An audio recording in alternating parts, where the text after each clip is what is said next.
the river. Nice. Nice. I love that. I remember you telling me that. I'm so glad I got it on tape. I got it on video.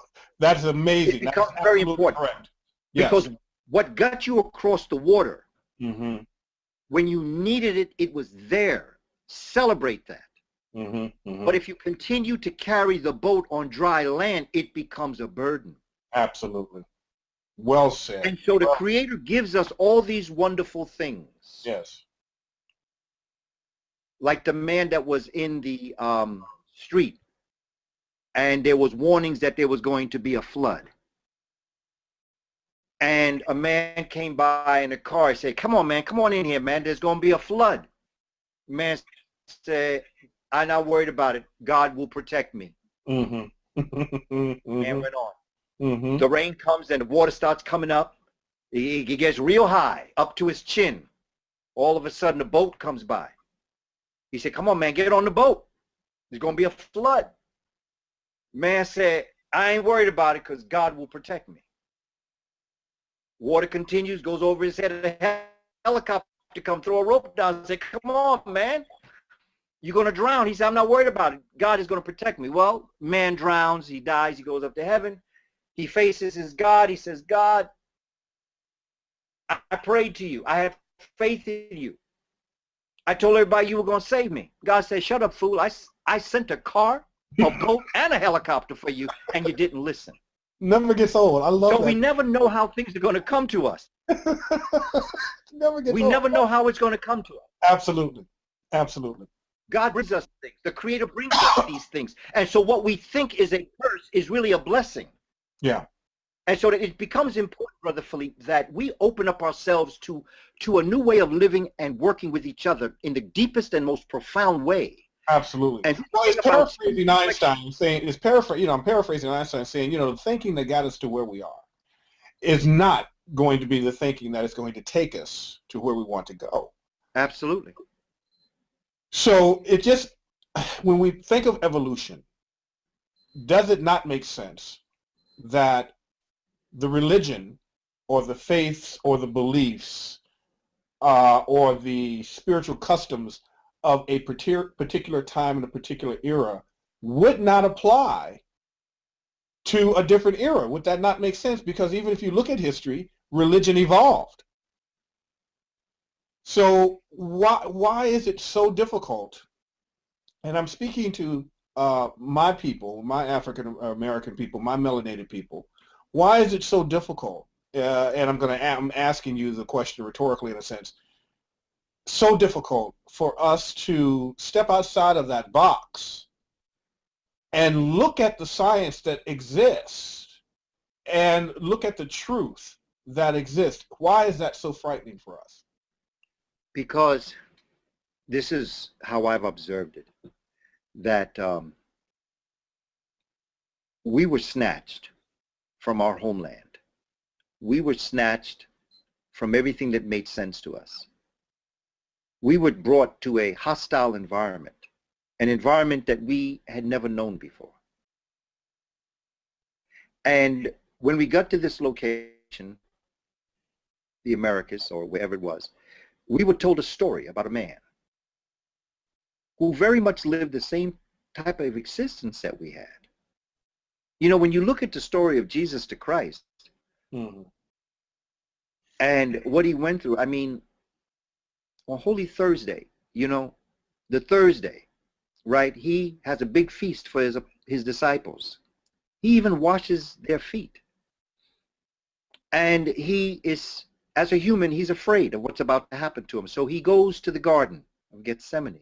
He brings a couple of his boys with him. And he says, I just want you to let me know when the Romans are coming.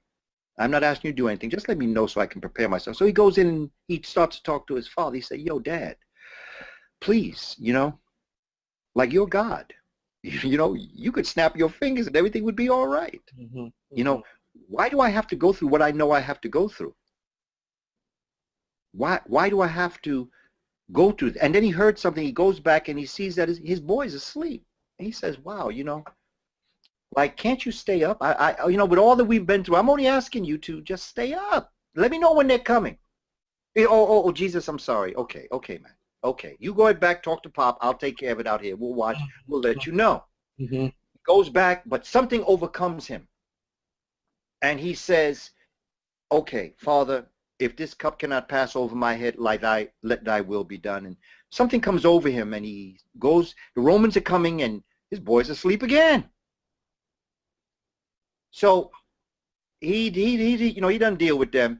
And all of a sudden, coming out of the group of Roman soldiers comes his best friend. And his best friend comes and hugs him and kisses him. And Jesus says, you betray me with a kiss. You know, that's a very powerful analogy. Yeah, it is. Yes, it is. Yes, it is. You know, to point at somebody, say, there he is, that's one thing. But for the symbol to be to kiss your best friend, and that's what's going to make you grab him, he says, wow. Peter, he said, yo, Jesus, I got your back. You my man. Jesus says, Peter, shut up. Because before the cock crows 3 times, you're going to deny you even know me. Mm-hmm. So I tell these stories, and I'm a teacher, Philippe. I can't help but tell stories. I tell stories because black folk on the plantation, going through this pain of being enslaved and tortured and raped and denigrated and dehumanized, going through this, and then being told this story of this man that would split history in half and literally be so honorable that these people who enslaved him would honor him and enslave them in his name. They held on to this story tenaciously. Mm-hmm. And it's what helped them survive this Ma'afa, this terroristic disaster. And this is why I don't come down too hard on our people, because this has become a crutch for them. This has become something that has allowed them to go through Jim Crow. It's allowed them to go through dogs being sicked on them. It allowed them to forget about Mike Brown being shot and Eric Garner being choked. It allowed them to be able to live this horrendous hell in this world. And so I know that it is a false security, but nonetheless, it is a security for a people who may not know better. So what I say to us, necessary evil. It's a necessary. Their house is on weak stilts. Sure. If we knock those weak stilts down because they're weak, their house will fall. And what I am saying, those of us who know, love them, honor them, respect them unconditionally, but in the process of that, place stronger stilts underneath the house so that the weaker ones will fall away. The greatest enemy we have on our planet, Philippe, is not white people. It's ignorance. Absolutely. It just so happens that there are a whole bunch of white folk that are very ignorant. Ignorance gives birth to fear, false evidence appearing real, and denial. Right. That's right. That's right. Fear and denial gives birth to white supremacy. That's right. Or any other form of supremacy, whether it be male over female supremacy. Any form that makes you feel that you are better than someone else because they are who they are is not a reflection of them being weak. It's a reflection of your inferiority and insecurity when you're in their presence. Absolutely. Absolutely. That's why I think our people hold so tenaciously to Christianity. But there is a new wave coming. Yes, it is. And when that new wave comes and we're able to build those stronger stilts, our people will wake up out of this slumber and they will put themselves in their divine destiny, which I believe the African American was born to save this planet. Mm-hmm. Mm-hmm. No doubt. I agree with you 100%. And all evidence and science points to that. Brother, ain't nobody been through what we've been through. Ain't nobody been through this. Strongest people on the planet, right? And if it don't kill you, it make you stronger. That's right. Look, now, we're at 3:06. We've been gone for more than an hour. So you know I'm going to have to ask you to come back because we got so much to cover. No doubt. But I just want to thank you, and I just want to love you for a moment by thanking you for taking time out of your day, your time, and all of this work that you're doing on a daily basis in your schools and the teachings and what have you. to be with me for this wonderful hour, but also to be with me in this life, in this lifetime.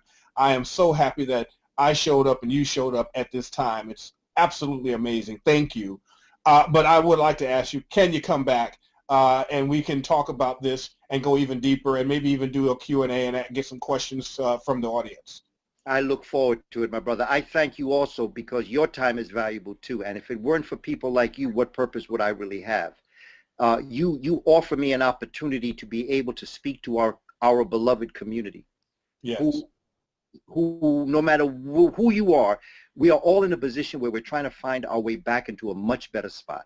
Yes. And yes. you know, whatever role I can play in this, whatever role that I can be as a part of this process, I am just happy. I thank all of those who are watching your program, who have taken valuable time out of their day also, because all of our time is valuable. So I thank us for being us, and I encourage us to keep on keeping on, because it ain't over until we win. Absolutely, absolutely. God bless Hotep, Brother Kwame. Thank you so much. Hotep, and God bless you, my brother. Keep on keeping on, brother. You're listening to Radio Anu, the international flavor, the universal spice.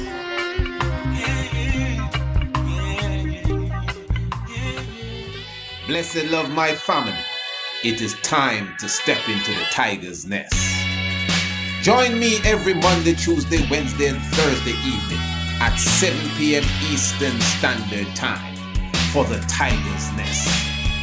Right here on Radio Anu, the international flavor, the universal spice. Hosted by the Honorable Priest Isaac. Blessed.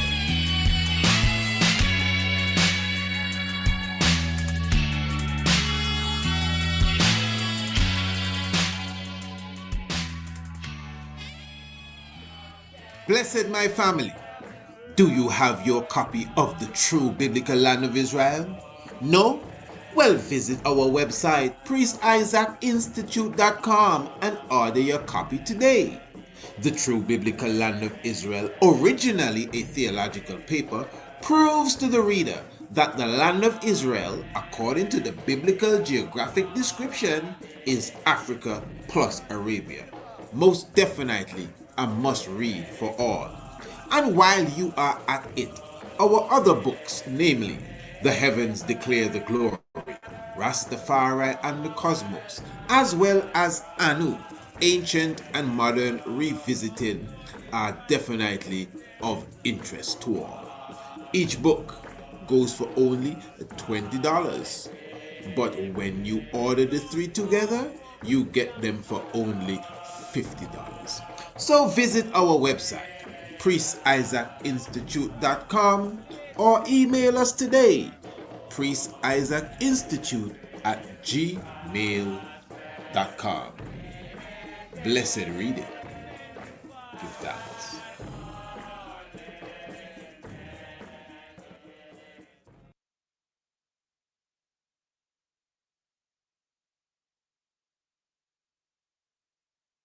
Honey. And now we do a little soft tipping in the key of C.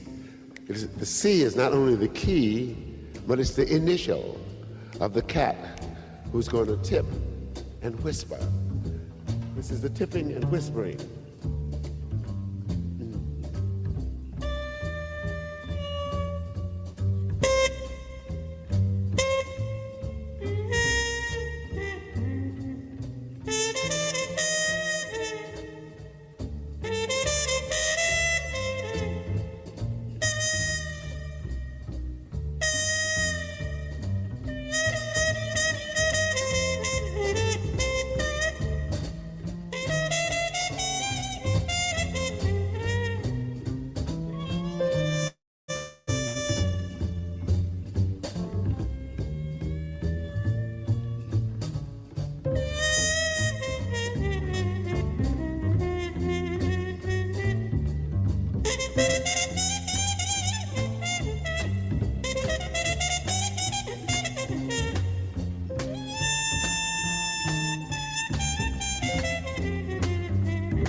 Give thanks to the life giver and the keeper of life, Emperor Haile Selassie's birth.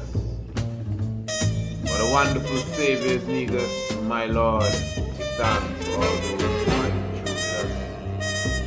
Of course, you know this is the shock of the hour. The Honorable Priest Isaac here with you. Wonderful evening to each and every one. And of course, you know, this is a program that comes to you every Monday, Tuesday, Wednesday, and Thursday. And as I say, you know, this is the moment where we uplift the spirits and the thoughts. Definitely you tune in each and every evening and yeah, definitely get some information. Yeah, inspiration. Hey, if you cannot catch the program, remember you can become a subscriber of the Shock of the Hour and you will never miss another episode of this program again.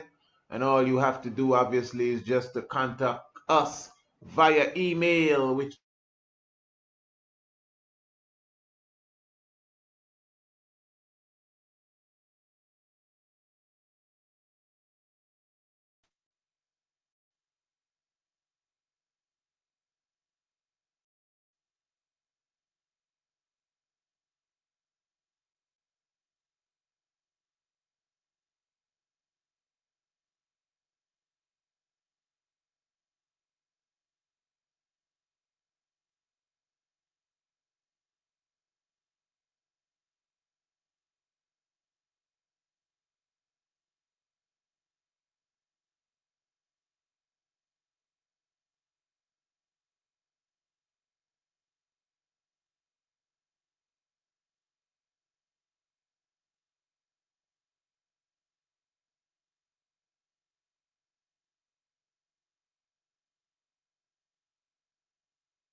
fellas here that are, you know, on the back of the poor for their little light bill and their little telephone bill, they wouldn't be too happy when you know you could get it for free. And that's the reality.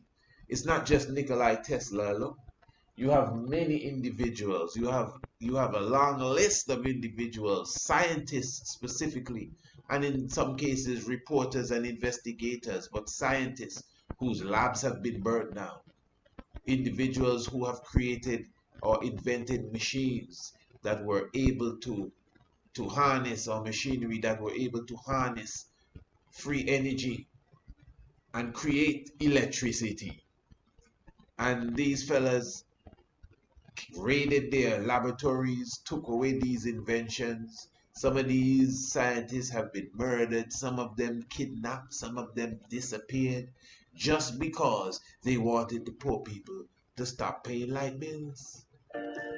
As simple as it seems.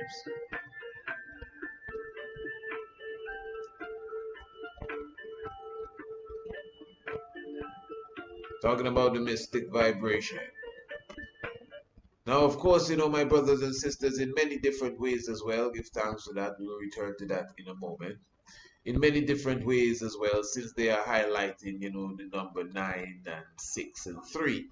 Again, as I say, all numbers are high to me. 0 and 2 and 4, 4 winds of the earth, 5, everything.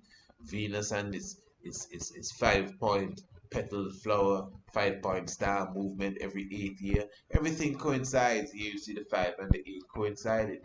But in this geometry, in this frequency aspect, I must say that the 3, the 6, and the 9, which work together, a triple pair of 3s in the fullness, it's really outstanding.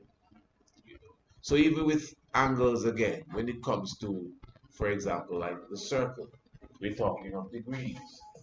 We're talking 360 degrees for the circle. So the 360 degrees now, of course, you can do your own mathematics, your own addition basically, because 3 plus 6 plus 0 is 9. And then even a 180, and anyone that is into higher mathematics again, anyone that is into what you would call masonry and these different things, again 180, the 1 and the 8 is equal to 9 as well. We give thanks for the life given and the keep of life, and all of this is even in the science, something that you could definitely observe even for yourself. So when it comes to, again, sacred geometry, and then you even go as far as breaking down the whole circle into 4. Remember, it's 360 is the circle now. The circle is a very important thing. Don't underestimate the importance of that cycle. The 360, it represents a lot. And then you have the 180, which is half of it. And they both are giving you that science of the 9. And then, of course, you have the right angle, the square now, the ever famous square. And then the right angle of the square is giving you what? 90. 9 plus 0 is 9. You basically do not have to add that. So it's deep, my brothers and sisters. The 9 is heavy there.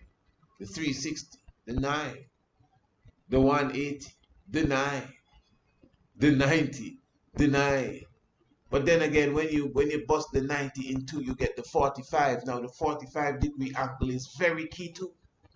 And the 4 and the 5 is 6, and no, the 4 and the 5 is 9.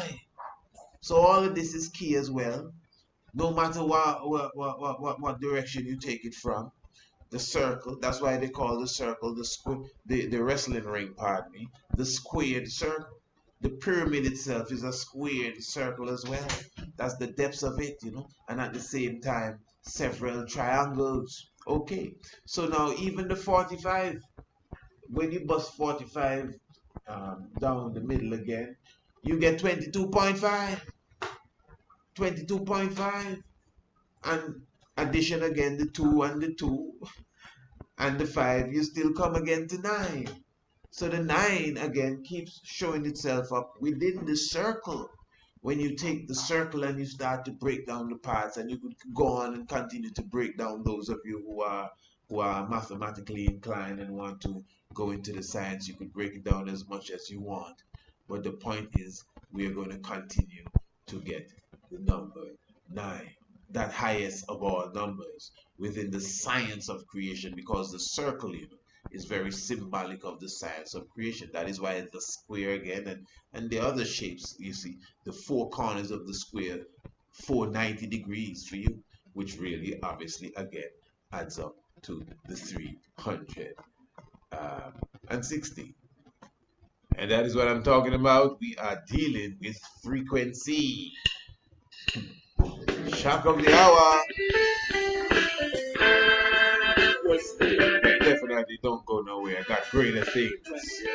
Much greater things to show you now from the realms of inside. Up on the frequency. Then come keep it balls food up on the frequency. Attacking our mind with the frequency. Then come keep it balls food on the frequency.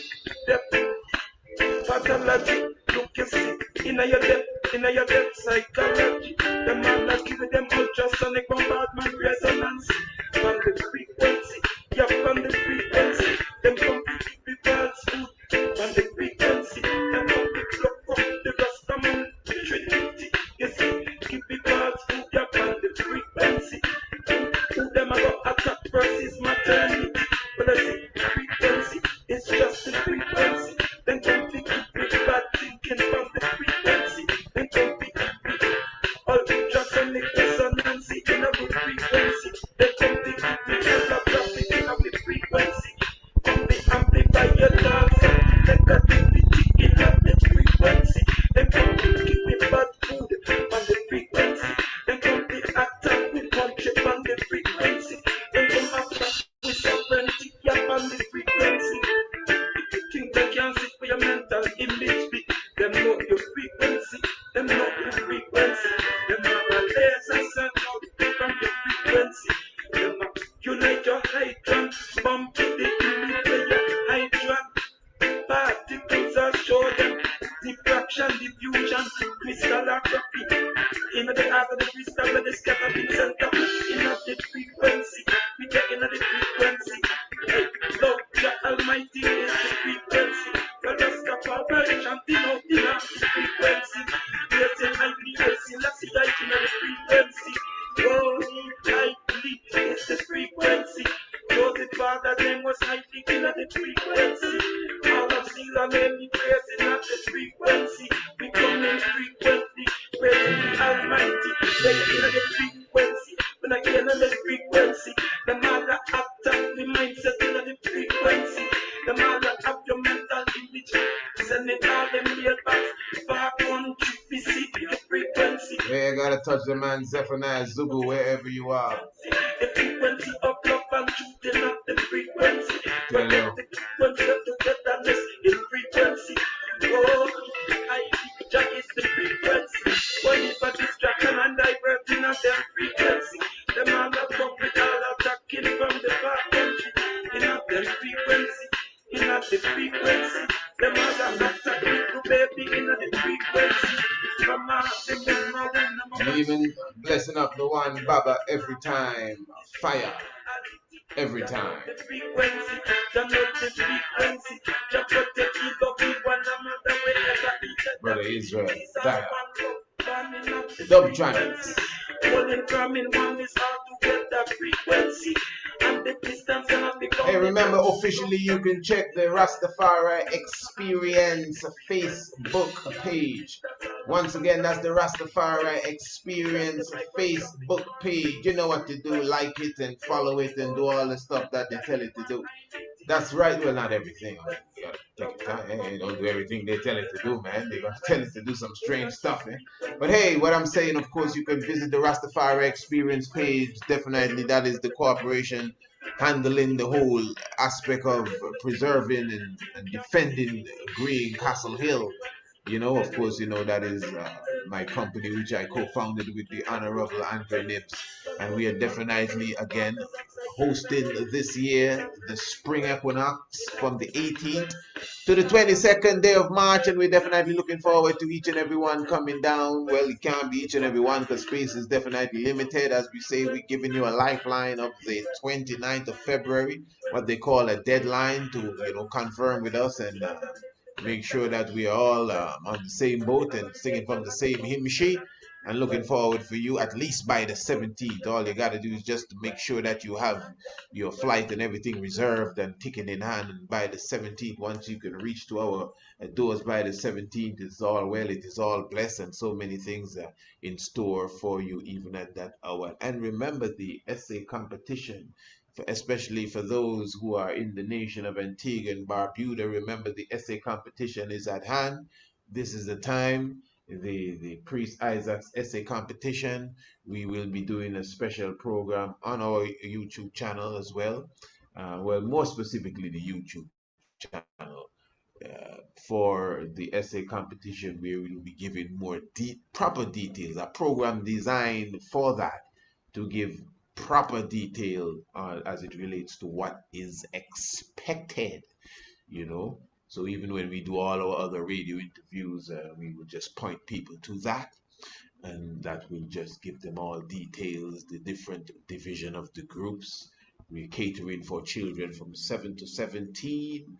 You have the juniors, the intermediates, and the senior groups of youth, and they are writing their essay. What does African history / heritage mean to me? And it's different amount of words. It's don't have it off my head, but as I said, we're gonna have a program for that, and you'll know where and when you carry your essay and all that is necessary for that even for that venture there. And of course, we already have the first prize. This one was specifically donated by Brother Mike Doang. Give thanks to such a brother.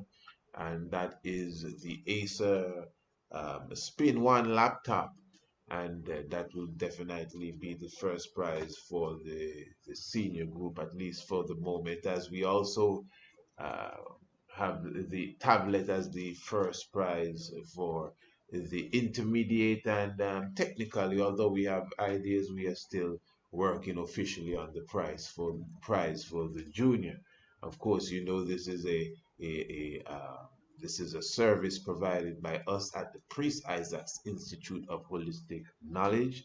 The names you hear us call here are those that have assisted or supported in one way or the other. This is not nothing backed by no government or nothing. In fact, hey, I know some of you from afar, I think maybe because you hear me speak a lot of governmental interaction and all of that, and you see videos and this and that. Ain't nothing we doing backed by nobody, brother, from no governmental realms. I'm telling you straight.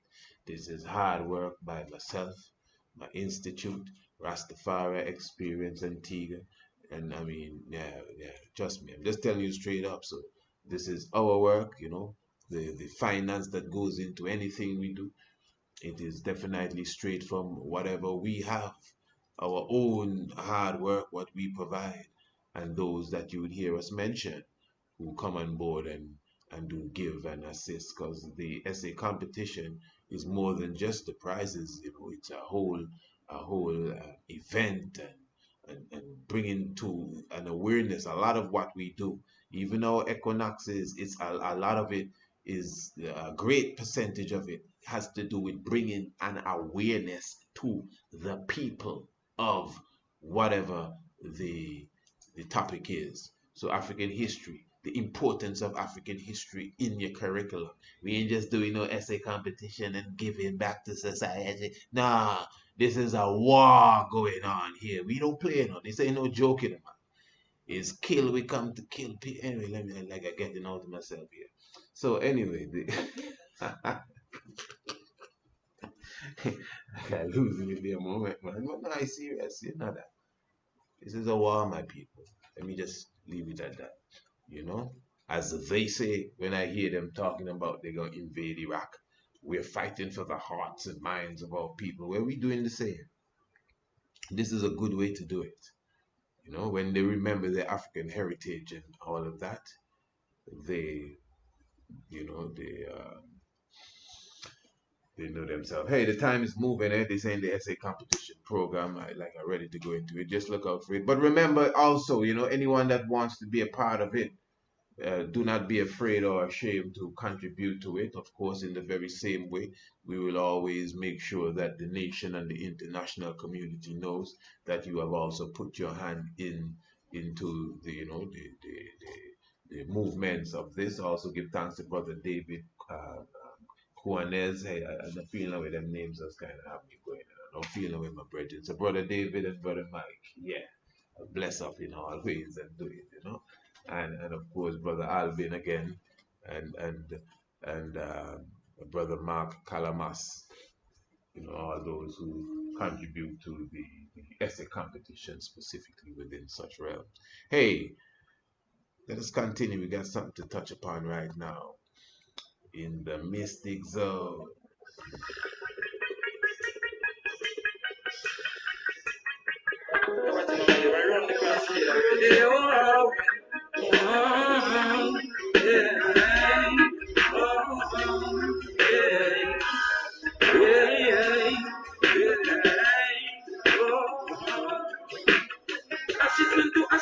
Okay, now, so now we're talking about the numbers. And you see the bubble shot there. Now we're talking about the numbers now. So 9, 6, and 3. Yeah, we know 7 is high, we know 1 is terrible and everything, but we deal with the Trinity, the 6, and the 9, and we already went through the thing a moment ago. So 144. Well, first of all, we're dealing with you know, quality, video quality and pixel. So we know, like, when you go on your selection for the quality you want to give your video, you have 144, you have 240, you have 360, you have 480, you have 720, you have 1080, you have 144 or 1440 and 2160 and 384 0. But when you add up all of these, they either come to 9 or 6 or 3. You know what I mean? 144, when you add it up, you get 9. 240, when you add it up, you get 6. 360, we just did 360 a moment ago. Remember that? This is a whole 360 again. We just did 360. We did the circle. When we bust the circle into 180, you know, which is half. You know, I mean, you get 9, but 180 doesn't come in the pixel realms. But when we bust 180 in half, we get 90. But 90 don't really come in the pixel realms, but it still get 9. 9 and 0 is 23. Yeah, I mean, yeah, no, 9 and 0 is 9. I mean, it was 19 and a half, you get 45.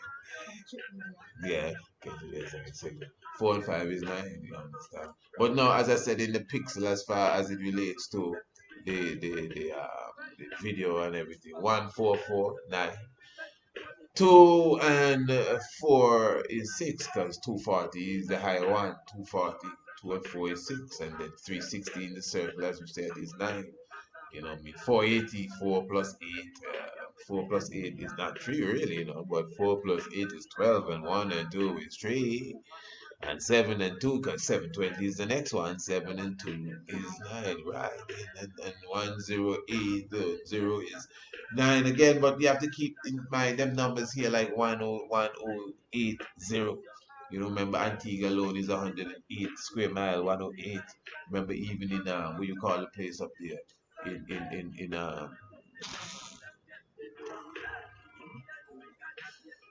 Angkor Wat, where they have on the two sides of the bridge. I think it's 50,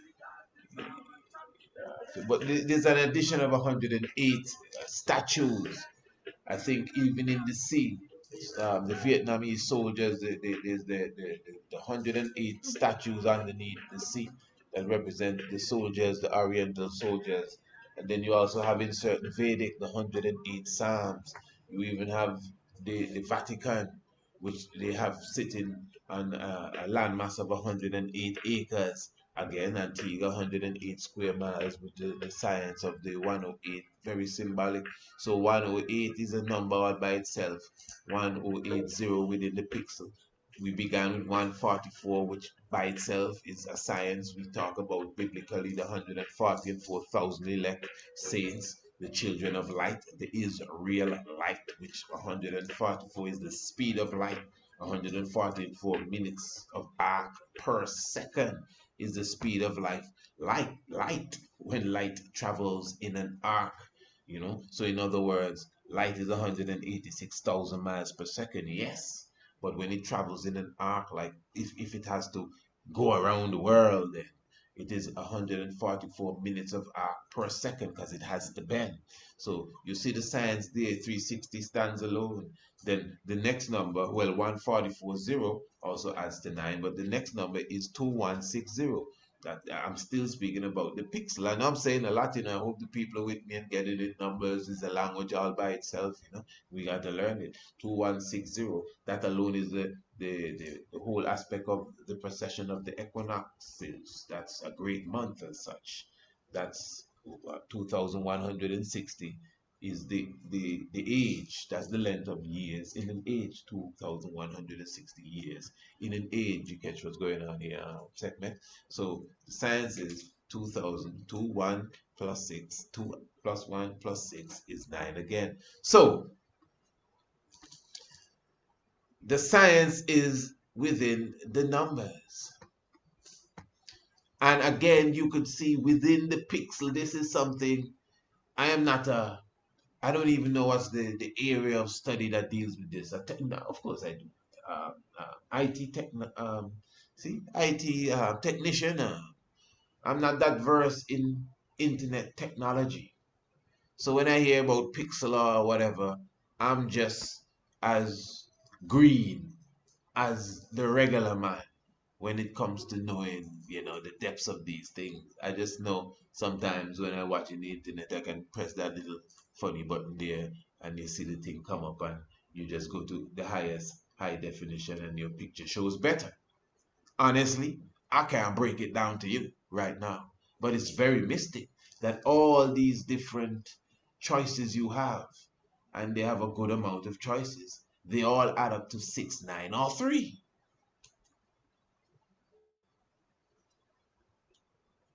60 minutes in a 60 seconds in a minute is 6 and 0 is 6. That's good. Yeah. 60 minutes in an hour. Yeah, no, it's 3,600 seconds. No, 60 minutes an hour, you said? You're correct. 60 minutes in an hour.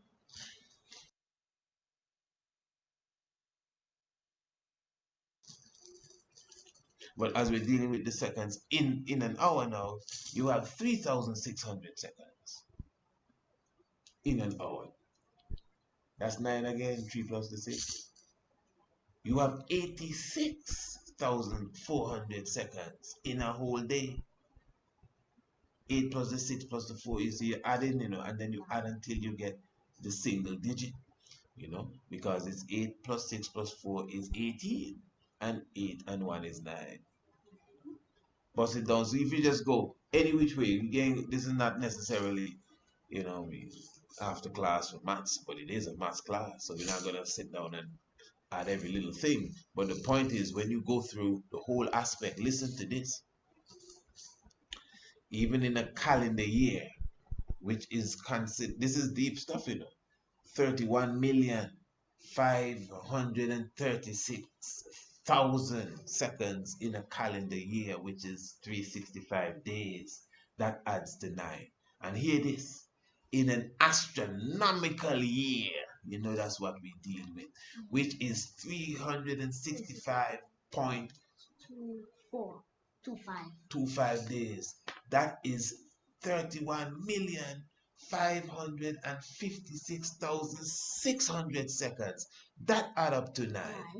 And even in a leap year like 2020, which is 366 days, you still have 31,622,400 seconds.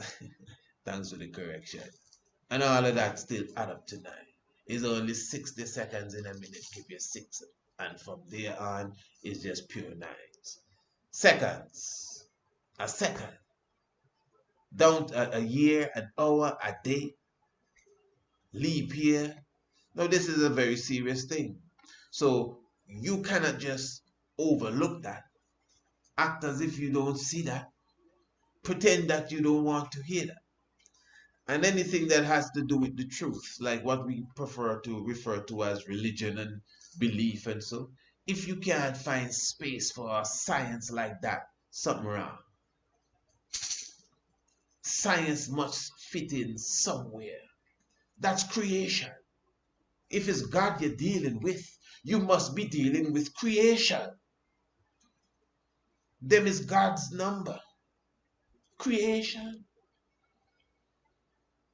Now, nobody in the world can tell me that the fact that a second,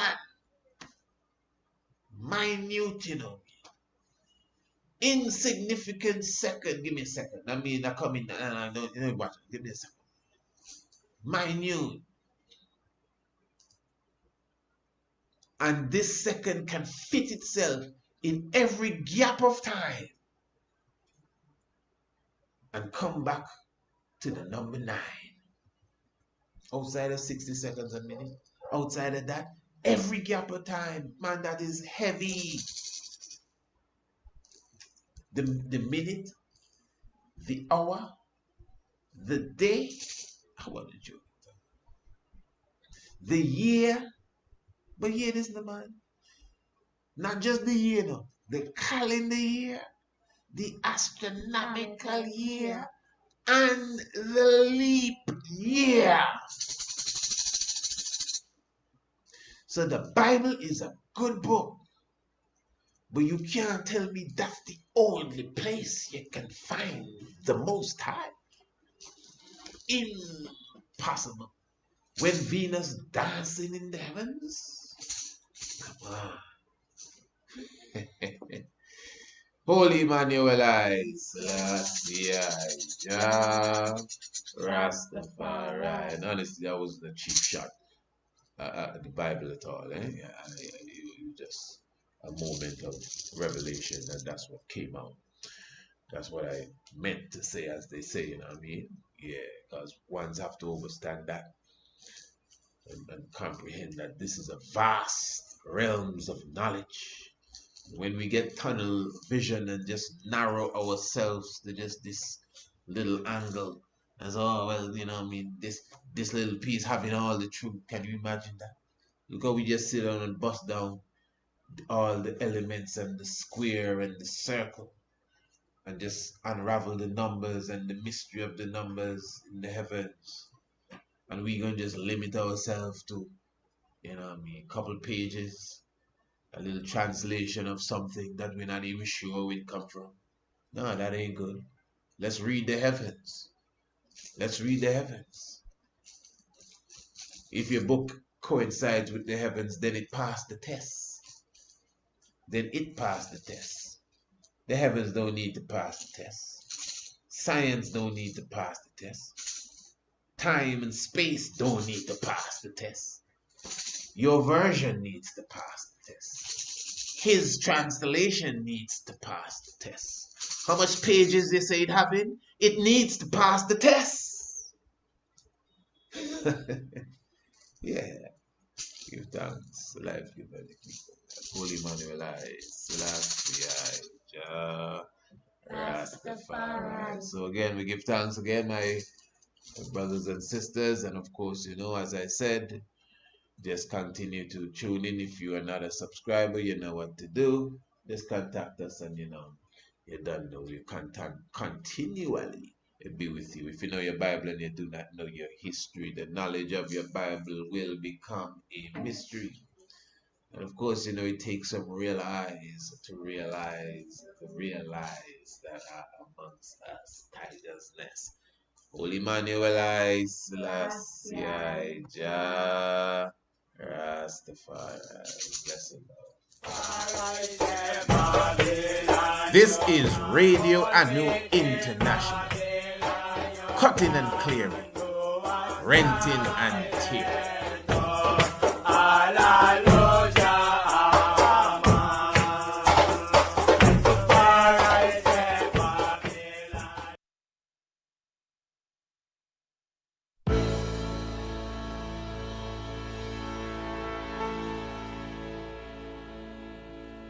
When I find myself in times of trouble, Mother Mary comes to me, speaking words of wisdom, let it be. And in my hour of darkness, she is standing right there in front of me, speaking words of wisdom, let it be. Seem like I can still hear her say, let it be, let it be, let it be, let it be. Whisper words of wisdom, let it be. And when the broken-hearted people living in the world agree, there will be an answer, let it be. For though they may be parted, there is still a chance that they will see. There will be an answer, let it be. Y'all help me sing the thing now, let it be. Let it be. Let it be. Let it be. Let it be. Let it be. There will be an answer, let it be. Let me repeat that.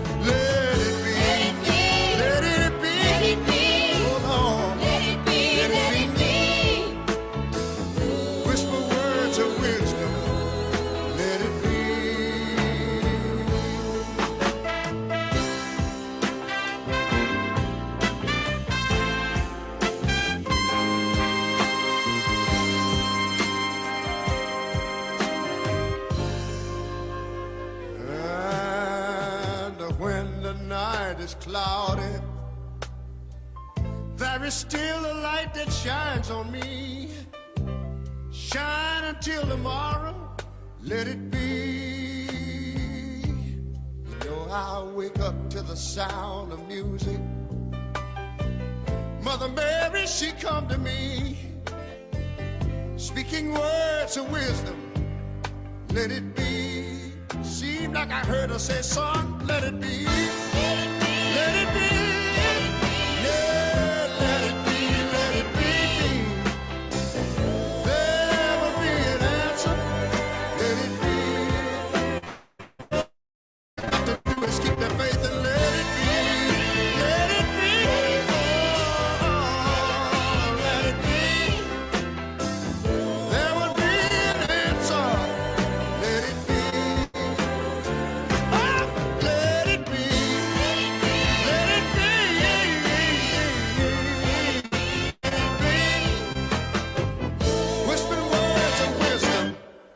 Let it be.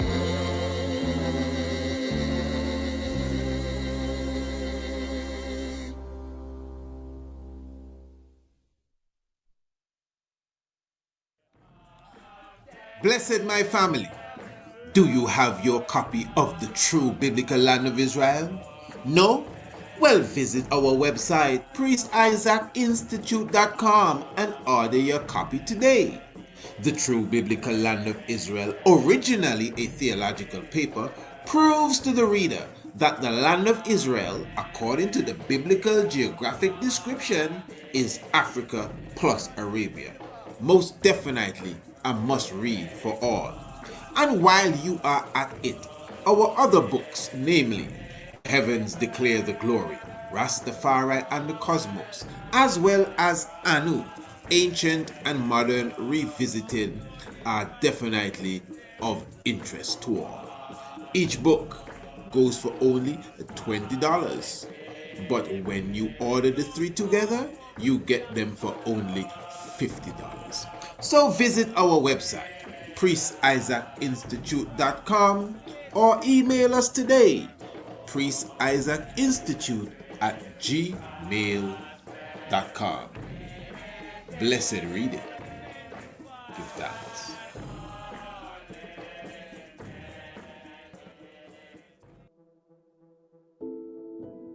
Today I want to talk to you about something that was never taught to me in school.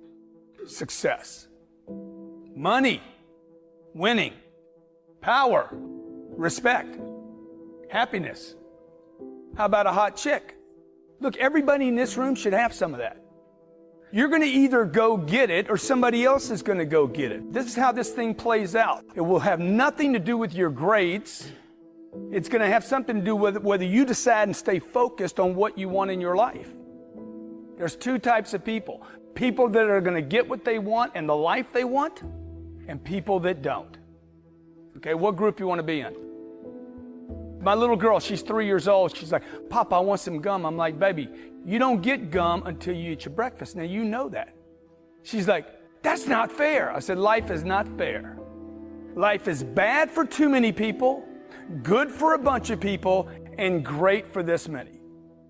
How many see bad things happen to good people? Happens all the time, okay? So I want to talk to you about what is success. For me, success is defined, it's the gap. The difference between where I am right now and where I want to be. It's the potential, my potential, to get to the next level, okay? How many believe you have a greater potential than what you're using right now? Let me explain to you. I was 15 years old, and the biggest problem I had when I was 15 was I was bored too much. I was constantly bored. I didn't have enough to do. I didn't know anything about potential. But the biggest reason I was bored is because I wasn't going after my potential all the time. It's why I didn't study. I didn't pay attention in class. I didn't think my grades matter, but they did matter. Because until I actually learned how to read a book, everything you want, folks, everything you want is in a book. Everything you want to learn in life is in a book somewhere. The average American reads one book a year. Some of you, you're like, damn, that's more books than I read last year. When I look at America today, I'm like, oh my God, America's in trouble right now. You know why? Because average is an epidemic. Average people, average athletes.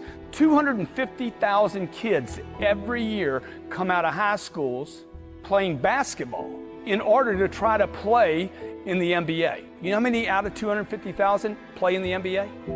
5. Life ain't fair.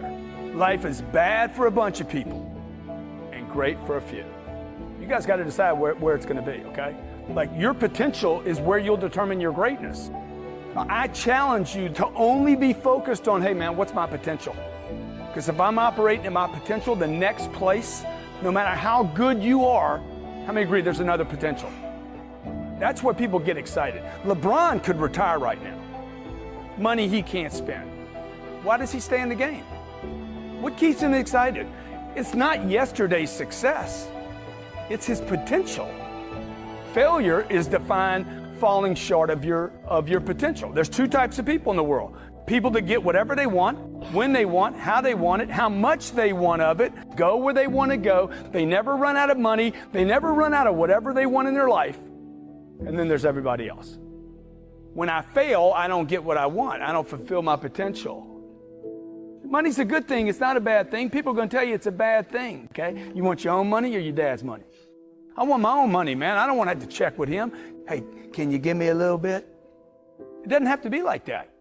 Look, there's people walking out of high schools right now saying, hey, I'm going to go get my piece. And you guys have an opportunity right now every day to build that discipline to say, hey, I'm going to get what I want. Don't wait until you're 25 or 35 or 45 years old. Start building that discipline right now to get what you want, because there's 7 billion other people on this planet trying to get it, trying to get this thing called success. See, most people think success is a straight line. I'm going to get out of high school, I'm going to get a job, and everything's going to be fine. That's not how it plays out, folks, okay? This is how it plays out. Guy decides he wants something, and the line gets all squiggly. See, that's really what success looks like. What this guy did over here was he persisted. This guy's in a fantasy. It's not how it works, okay? See, right now, a guy decides over the summer, hey man, I'm gonna get this job this summer, and I'm gonna make some money this summer. And then he gets distracted by the first squiggly, because he's not focused on his success. He squiggles. I'm going to go out and hang out with the guys this weekend. It's a squiggle. It's off path, off purpose, off potential. When I got out of high school, I was in a lot of trouble. Didn't have any focus. Wasn't fulfilling my potential. Was distracted. Didn't have an older brother. Didn't have a father. Lost. Okay, don't know where I'm going. I know I got this potential. It's sitting there inside of me. It's a little candle burning. I know it's there. I hadn't quite put it out when I was 20 years old. What am I doing every day, man? Why am I getting up every day? Why am I going to school? I didn't even know why I was going to school. See, I'm squiggling around. If you persist and stay focused and surround yourself with other people that persist and stay focused, who knows, maybe you'll come out the other end. So look, here's the 4 degrees of action. This is what I'm going to challenge you to do this summer. Number 1, do nothing. Actually, number 1 doesn't exist. Number 2 is to retreat, to back up. Hey man, I need to study right now. And then you decide not to study. What is that? That's backing up. Hey man, I'm going to help my mom out. I'm going to help my mom out, man. Oh, no, I ain't. That's an action. Backing up is an action. Number 3 is normal. People just do what is ever expected of them, normal. I'm going to show up for class. I'm going to sit in class for 15 minutes. I'm going to act like I'm paying attention. But hey, come on, let's keep it real. I'm squiggling. I'm not learning. I'm not reading. I'm not studying. I'm not preparing. I'm on a squiggle, serious squiggle. The whole world's doing number 3. And number 4 is massive levels of activity. Massive, tremendous amounts of activity is where success lives, okay? Which one of those 4 do you think is the most dangerous? Okay, number 1's impossible. You actually don't do number 1 unless you're in a coma. You passed out on the sidewalk, you're doing number 1. The most dangerous of all those is number 3. Normal levels of activity. You showed up for practice and you just did the practice. Number 2, people do constantly, particularly in schools. They back up from an activity. They wait for the teacher to do something rather than them jumping in and saying, hey, I'm here. I'm going to dominate this space. Dude, you want to dominate. You don't want to compete in a space. You want to own a space. Competition is for sissies. Competition is for losers. You don't want to compete, folks. You want to dominate your space.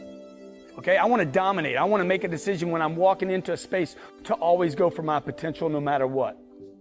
So the way to do that is number 4, massive levels of activity.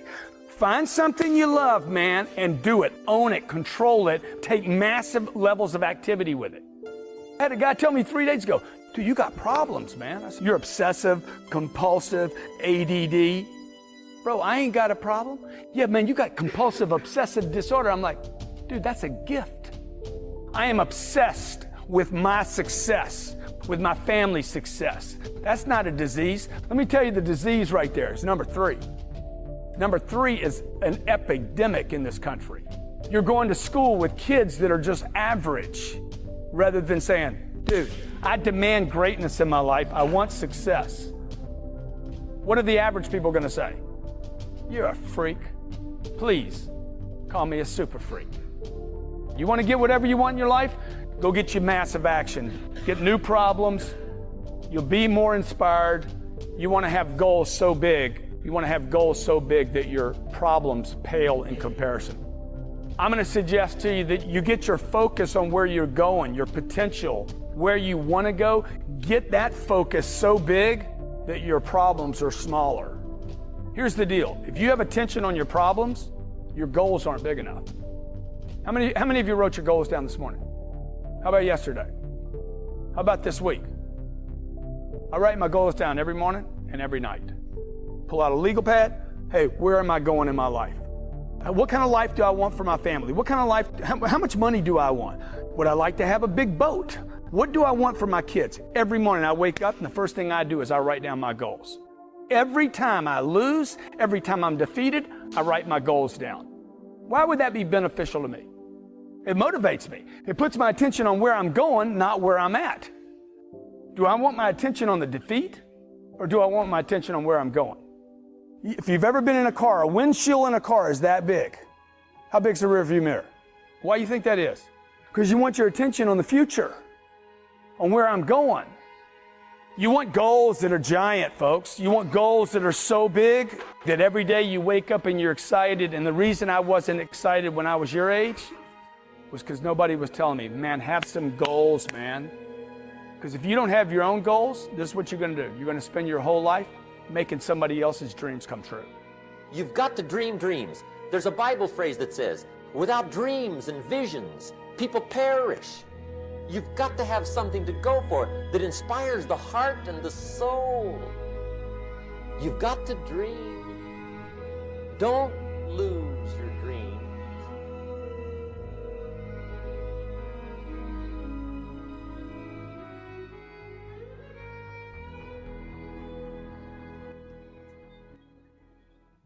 Yes, family, blessed love. Yes, the celebration continues right here, officially on Radio Anu. Radio Anu International. We're talking about the international flavor, the universal spice. Again, I'm welcoming everybody to the Priest Isaac's Institute of Holistic Knowledge Patrons Day and Webathon right here on the Priest Isaac's Institute. Of course, you know the link.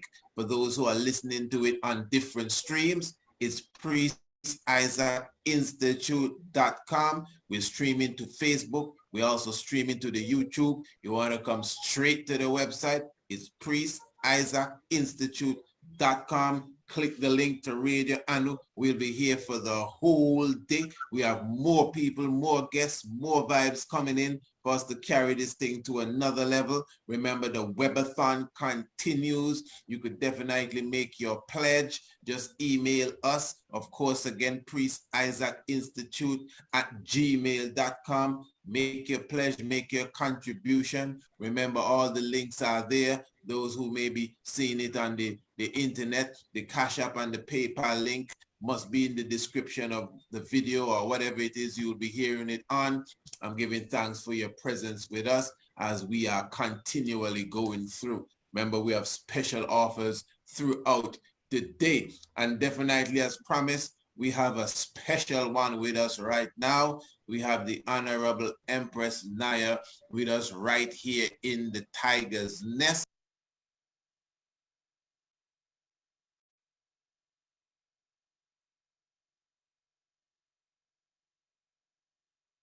And as I mentioned before, the Honorable Empress is a integral part of the Priest Isaac's Institute of Holistic Knowledge, right here specifically, and even Radio Anu International.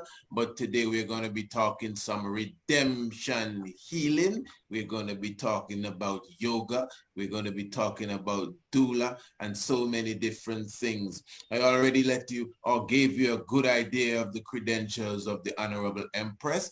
Honorable Empress, blessed love, give thanks for your presence with us. Blessed love. Oh, blessed Give love. thanks to God. What a joy. Yes, we are thankful for your presence with us, but let me just ask you before we go too far into the reasoning as we are celebrating here, give us a little more of your background. Tell us a bit more of who the Honorable Empress Naya is. Blessed love. Blessed love. Well, Empress Naya is a native of Washington, D.C. That's where I was born and raised. I started my journey as a birth worker back in 2017 with a nonprofit organization in Costa Rica by the name of Central Ashe. And well, at the time they were named Central Ashe. I think they changed their name now, but I ended up taking the training, and the training was about, I would say the training was for about 3 weeks. Yes. And it was in Manzanillo, Costa Rica, with a midwife who was based in Baltimore, Maryland. And I began my quest or my journey as a birth worker from there. From then, I invested in several other trainings to pretty much strengthen my awareness, strengthen my practice, strengthen my capacity to serve women who are with child, women who are post-birth. So I invested in a couple of other things in my journey, such as yoga school at the School of Yoga in Washington, D.C. by Faith Hunter. And I also developed some culinary training as well, and that was specifically for the works of being able to compare the wellness aspect with the birth working process, because for me, when it comes to childbirth work, postpartum or loss, which is a form of supporting women who did not make it to full term, or who may have suffered loss post-birth. For me, the wellness aspect was extremely important. So I invested in a couple of things, such as learning with naturopathic doctors, and well, just one naturopathic doctor I learned with, 2 midwives, and I did a couple of or a few raw food trainings as well. And all of it was for the intention, to be honest with you, even in yoga school, it was not to become a yoga instructor, but it was to, for regular people, it was to become a yoga instructor for prenatal yoga only. At the time, I had no interest in teaching yoga to anyone who wasn't a prenatal or postnatal. But a lot of that has changed.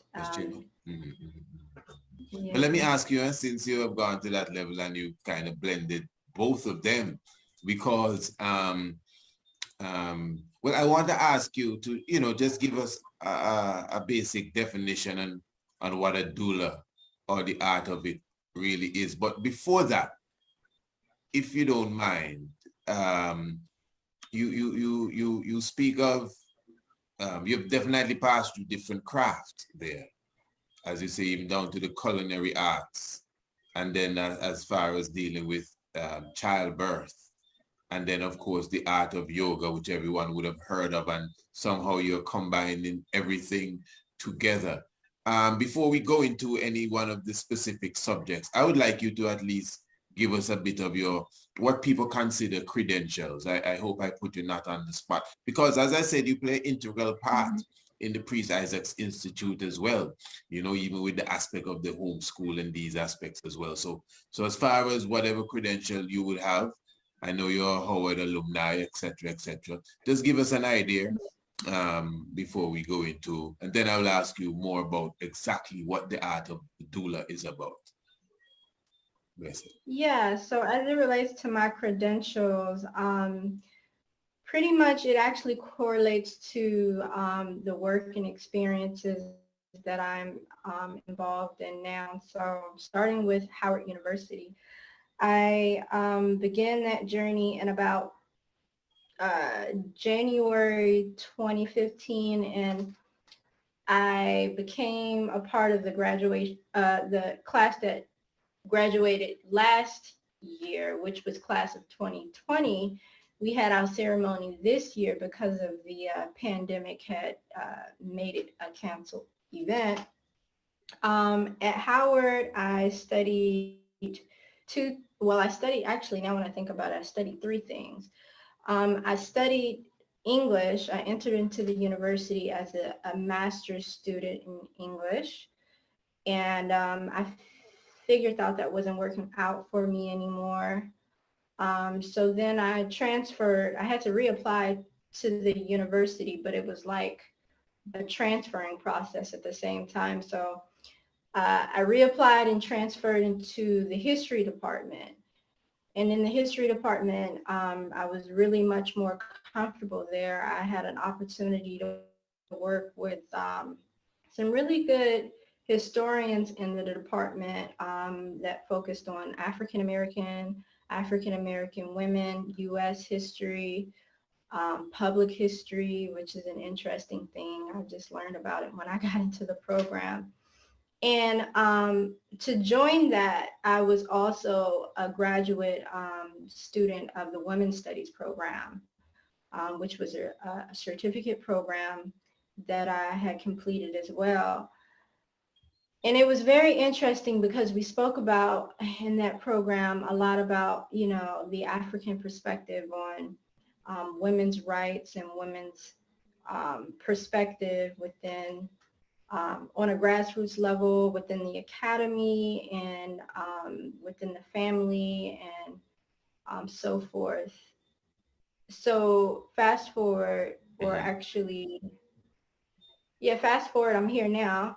I think most of the work that I do reflects my studies, which is I'm really passionate about being a doula. And a doula is basically... No, but before you go to the doula, before you explain that, as I said, I would want you to still list your official credentials, like, okay. before you go to that.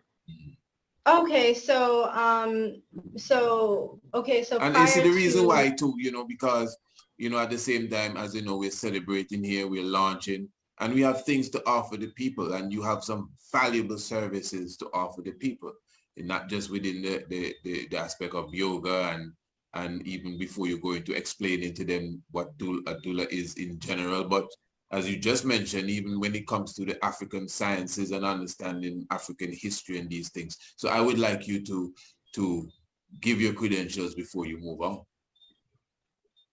Right, sure. So yeah, I have if anyone who knows and been to like Howard University would know that it's a really highly competitive school. It's one of the top Black schools within the U.S. It's probably ranked at between number one, no lesser than number three. And it typically battles between Morehouse and Spelman. But Howard University is where I really cultivated a lot of my opinions and views and consciousness around African identity, Black identity, and pretty much it was my stumping grounds to who I am now, because when I think about it, I think, yeah, most of the credentials that I have, which is I am trained in, actually it's 300 hours as a yoga instructor, which is the highest amount of hours that you can get. You can get a 200-hour certification, or you can get a 300 hours certification, and I'm at the 300 hours. So while I was in graduate school, I was in yoga school, I was in doula training, which required traveling overseas, which and learning from midwives, being on standby for women's births. And then while I was doing that, I was also in my own career. So I was working as an educator. I've worked as a teacher within DC public charter schools for the entire time while I was there. So I worked, I think my most notable job was working at a African-centered school, which was pretty much different from the regular public schools, because everything was just intentionally African and very, very much so conscious based. Okay, let me fast forward you a bit. So what do you have a master's in? Okay, I have a master's in history, actually. So my master's degree, my master's of arts, I have a master's of arts in history. All right. And I have a graduate women's studies certificate as well. You have a bachelor's in? And then I have a bachelor's in English, because I was actually continuing that studies when I got to Howard, which was English. I started as a master's student within English, the English department. And so anyway, I have a bachelor's degree in English, and I have a certificate in women's studies. So it's like And I you're just still swapped. certified in the culinary arts, you're still certified in the yoga, and you're still certified in the Yes, doula. yes, Okay, and I'm rushing you through now, but yeah. give us a good understanding now for those, because I know a lot of people, for sure, are not really testing no one's intelligence, but I'm positive a lot of people never really heard of a doula, you know. What is a doula? Mm-hmm. Mm-hmm. Yeah, not only people haven't really heard of a doula, it's like people, they find it hard to believe that doulas are necessary. And those women who are, and those families and couples and men who are aware of doulas and midwives, they're pretty much, they seek for their services. So basically a doula is a woman who, Oh, it must I'll be a say a woman? woman, Sorry, it must be a I'll say a woman? woman because I've never met a male doula, but I know there's some out there. There But a must be. doula is, There must be. yeah, yeah. So a doula is, I'm thinking about me, a woman who support women throughout their childbirthing journey. So the support pretty much looks like nutritional awareness, nutritional support, emotional support, emotional integrity, spiritual support, spiritual counseling, and also physical support as well. So what doulas typically tend to provide service to is to assist a woman throughout their birthing journey to lessen as much as they can medical interventions or medicated births. So it's our jobs to make sure that the mothers to be, the couples or the families are aware of, okay, well, these are the things that you need to do. These are the measures you need to make sure that, you fit mentally, physically, in all ways to deliver your baby without your baby being yanked out of the womb or, avoiding things like C-sections. We're basically a a means or a channel of providing healthy and wholesome births. Yeah. So you offer these services now online and virtually. Well, I know that, but I'm just asking you because, as I said, we're launching the website, Family Pre-Isaac Institute of Holistic Knowledge website. And if you visit the website, preisaacinstitute.com, and you go to the area entitled Redemption Healing, or it may just be redemption at the moment, but it's the same thing, redemption healing. You would see all the information that the Honorable Empress is speaking about. So you offer services. I mean, someone that is listening to us right now here on Radio Anu, and they want, or they may be watching on some other different, live stream that we're doing, and they want to, be a part, or they may be pregnant, thinking of getting pregnant, because I don't think you have to wait, to become pregnant to start to get the knowledge, because of course the yoga part of it, which we will get to in a moment, is infused into this. So you actually get your physical body ready and all of these things. So tell us a bit more about what you offer online. You already basically explained it, but how you work with the client, etc. Yeah, so the virtual services are just as impactful as being physically present. In fact, you would find that there are many birth workers that are offering virtual services. Birth workers such as lactation consultants. Some women need support in learning how to breastfeed their child. Some women can utilize that. So That's what a doula, something like myself, I'm a doula that is certified as a lactation consultant, as a childbirth educator, as a postpartum doula, and as a birth doula, pretty much full spectrum. And what a full spectrum doula is, it's a person who also deals with fertility. So if you are a woman who is seeking to become more fertile, maybe it's some things you need to eliminate, some things you need to add, all types of things that can uh, get in the way with fertility, such as womb disease. So that's what I would do, which would be to pretty much provide guidance in terms of, how to release certain diseases around your womb.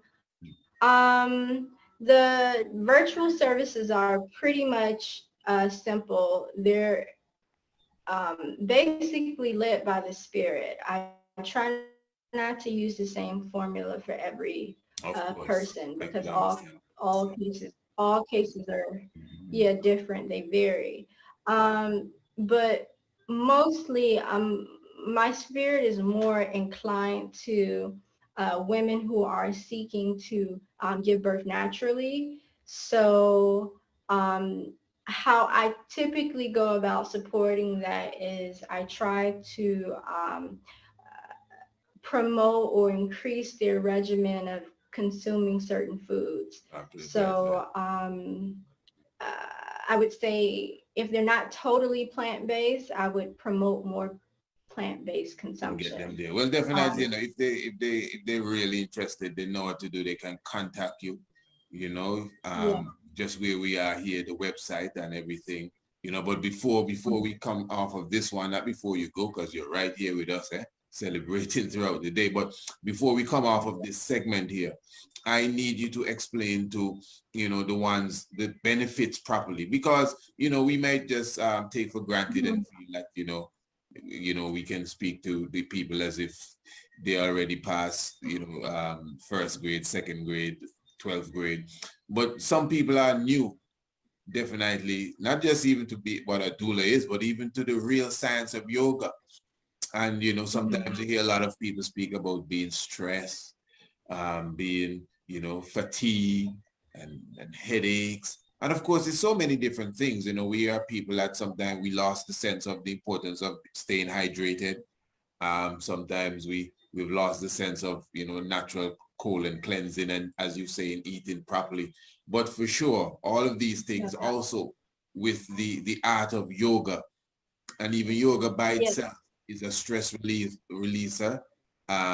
It's a calmative, clears your mind. It definitely helps you to meditate. So I would like you to tell us a bit of the benefits of the art of yoga specifically, and also what you offer again, because I know although you offer yoga within the whole childbirth science there, but I know you offer yoga by itself, whether it's for male or female or children or old people, young people. I know you offer that yoga service as well. So just give us an idea before we seal this, the benefits of someone, taking up the practice of yoga. Yeah, so I was just thinking about with the doula, the only thing I didn't finish up with that was the importance of having spiritual support, because most times, especially women who are within, say, the U.S., they're going in and out of institutions. They're working with doctors. They're working with OBGYNs. Most of the times, the real need for support is spiritually, because of a lot of the energy that they're being exchanged with the doctor is really fear-based. So as a doula, it's our jobs to actually educate them about the actual reality of birth, and to actually try to shift some of that energy, try to be something like of a smudging stick when it comes to their fears around birth. So I just wanted to include that because it's so important. I know that a couple of the clients that I have now are really benefiting from Understand. having a doula, but But they're in the interest really of time, well. though, but in the interest of time, I definitely would like you to get in that yoga part, though. Sorry to break. Okay. Yes. All right. So, yeah, as it relates to yoga, As one I of said, if they the, want to know more, you know, they will definitely contact you for that information because everything is right there. Sorry, pardon me. Please go through. yeah. All right. One of the practices of yoga that I teach often is Kundalini yoga. Because you do And Zen too, Kundalini- isn't it? Zen meditation as well. Yes, I do them Come all. on, Yes. you're deep. You do them all. All right. You hear that, family? All. Yes, I do good them choice. all. Good choice. Yes, I can do restorative yoga. I can do a vinyasa class. I can do a prenatal class. I can do Zen yoga. But Kundalini. Yeah, I can do it. I can do it all. But as it relates to yoga, my main strength or what I offer in the classes is Kundalini meditation. I like to infuse chanting. Sanskrit is a really sacred language within the practice. It's an original tongue. This is something that they incorporated in at least my yoga program. I think I had a month's worth of teaching of Sanskrit language. And though I wasn't aware up until recently that Sanskrit was actually created by an African guru through one of your programs, an African guru from India. Through one of your programs, I've always been really attracted to and empowered when I use it in my classes. So a lot of my classes are really based on healing of the chakras and balancing the chakras. And a way that I do that is through Kundalini meditation, through chanting, through sun salutations and gentle stretching. And I offer yoga classes weekly. The days that I've chosen has been Sundays, Mondays, and Wednesdays. And the courses are from 5:45 p.m. until 6:30 p.m. But sorry, I'm sorry.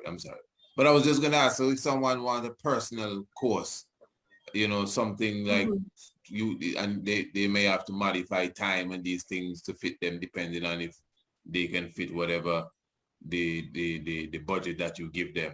That's possible as well, isn't it? Yeah, so everything that I do is economical. Even as a doula, everything that I do is economical, and it's very, very adaptable to one's schedule. So I know for me, I do offer private yoga courses, and Definitely. what I like to do is encourage the prospective student to a phone consultation or to some level of consultation where I'm able to get a feel for what's their need, so that they can also get a feel for my vibes and my spirit and my teaching style, and then we just move from there. Positive but system. I do have group classes as well. Positive. I do have group classes as well. You know how it is, we are on our time in here. But this has definitely been a positive interjection here, right here on the launching of the international radio and of course our website. So again, Honorable Empress, just give us a few words of encouragement as we leave in this segment, especially as it relates to, you know, one's coming on board and at least getting information from you, you know, and becoming a part of your clientele. And of course, as I said, it's very easy to contact you. All they have to do is visit the website, of which they are on already. Those who are listening to the radio station, just go to the website and go to Redemption Healing. And a lot of information is there. I know that for sure. It will take some, you know, they can actually take some time to read through even before they contact, and they have a better understanding of what you have to offer. So just give us a last sealing words there. As we're on just I would about most 40 definitely seconds. I would most definitely like to say that I am a sage. I am a wise sage. So if you ever are in need of any birth services, birth support, postpartum support, want to learn how to encapsulate your placenta, you would like to have a personal yoga instructor, you may contact me and have confidence, full confidence that you are getting a wise sage that is well-grounded in her practices. All right, Blessed. Blessed love, give thanks to Honorable Empress Naya with us here, giving us such solid and wonderful instructions. Honorable Empress, give thanks as we continue to celebrate specifically. I will just guide you out of this one here. Blessed love again. And of course, we give thanks, family, as we continue to celebrate. Yes, this is, of course, the official launch of the international radio station, Radio Anu. This is the official launch of the international website of the Priest Isaac's Institute of Holistic Knowledge. I'm very thankful for all of you who has been supporting thus far throughout the day. As I said before, even if it's just $10 you're spending with us, of course, you know, you may be even leaving with hundreds of dollars worth of products. Don't forget, when you come into the store section, remember to go towards the section where we have our shirts. All of these designs were done by the Honorable Prince Alamase, at least the vast majority of them. So we have so many things that we are offering today to the family. This is a wonderful day. Give thanks for all of you who are in the house. Give thanks for those who have contributed. As I said, even if it's at $10 specifically, we're doing this every year. Every year you have the webathon, the Patrons Day. Come and celebrate with us. You know, patronize what we have to offer. Special offers for all of our products throughout the day. And I'm sure everyone will leave happy and joyful. As I said, we have more special guests to come. We have more wonderful interviews to come. We have more mighty speakers to come. Those who are watching us or listening to us on some other live stream, you can tune into Radio Anu right now. PriestIsaacInstitute.com. PriestIsaacInstitute.com, definitely. And if you're watching us on some video, if it's YouTube or Facebook, the link should be somewhere in the description. If you're getting it on Instagram, the link should be somewhere in the description. Yeah, as we continue right here, Holy Manuel I, Selassie I, Jah, Rastafari.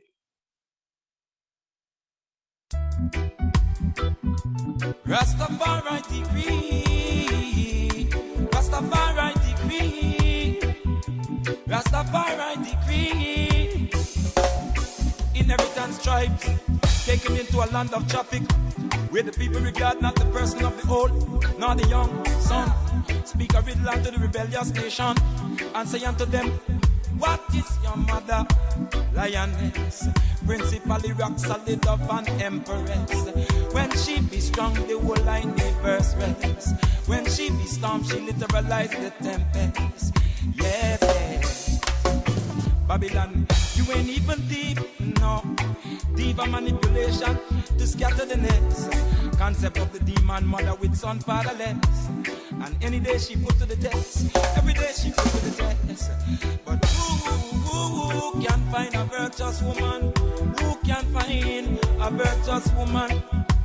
Her loyalty is the priceless. She deliver right to no peace confess. Lioness, yes, yes, lioness, principally rock solid of an empress. When she be strong, the whole universe rests. When she be storm, she literalize the tempest. Yes, yes. To defend who she got, whatever the state of the nation, she not dispossessed. She the iron knife, she the best. Whatever were from the goblins of high tech, togetherness iron knife tech and make. Lioness, principally rock solid of an empress. When she be strong, the whole universe rests. When she be storm, she literalize the tempest. Yes, yes. To Holy Ghost sick upon a chest box. He come like Zion, the wicked man coming after. Well, he's a lion's every poop at a room, macaroo. Hey, when it's a holy fire, royal lakasha. Monkey would not climb, come reinstate that ya. Respect Rasta, Atala Melchizedek order. Hey, lioness, when she be strong, the whole universe rests. When she be strong, she literalize the tempest. Yes, yes. Build the regard for the truth. By being a mercy, she really not flex, flighty, orderless. Straight moving for me, disrespect, stay back. When they see her highly, carrying herself highly, carrying herself highly, carrying herself highly. Lioness, principally rock solid up and empress. When she be strong, the whole universe rests.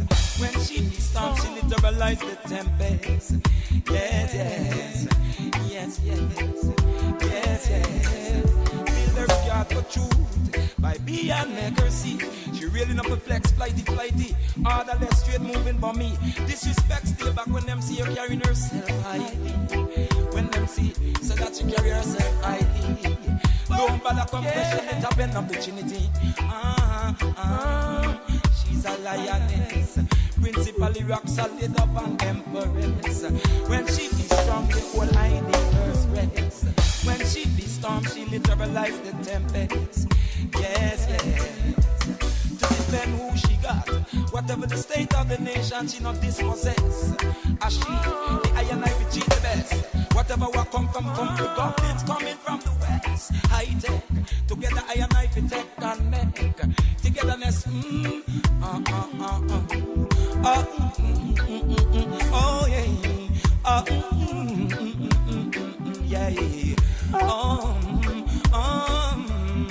yeah, yeah. She's a lioness, principally rock solid up and empress. When she be strong, the whole universe rests. When she be strong, she literalize the tempest. Yes, yes. Lioness, Rastafari, by my decree.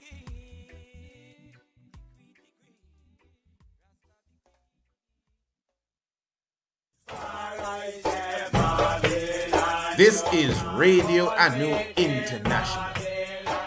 Cutting and clearing, renting and tearing.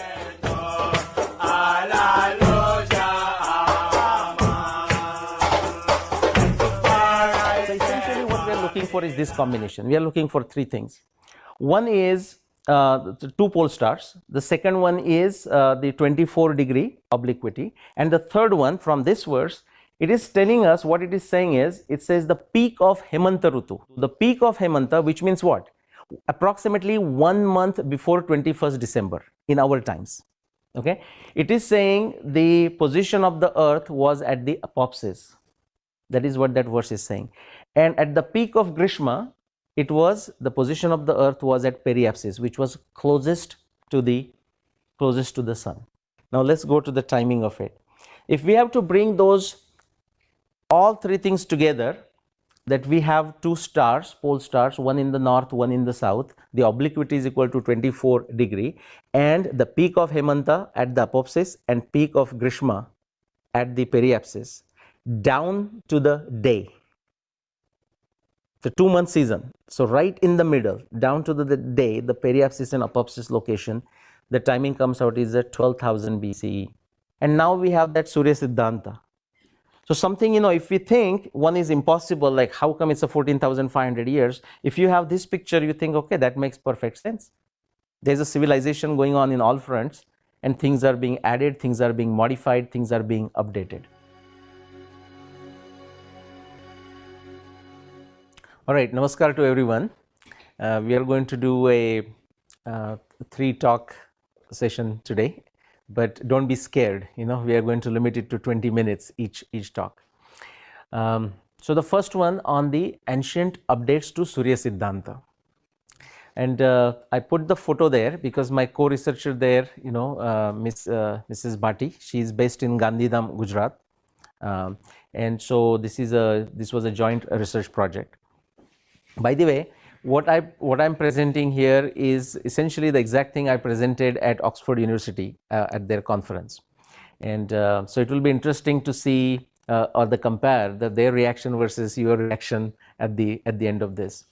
All right, I'll come back to in a minute what that 580 CE is. But let's talk about what is Surya Siddhanta.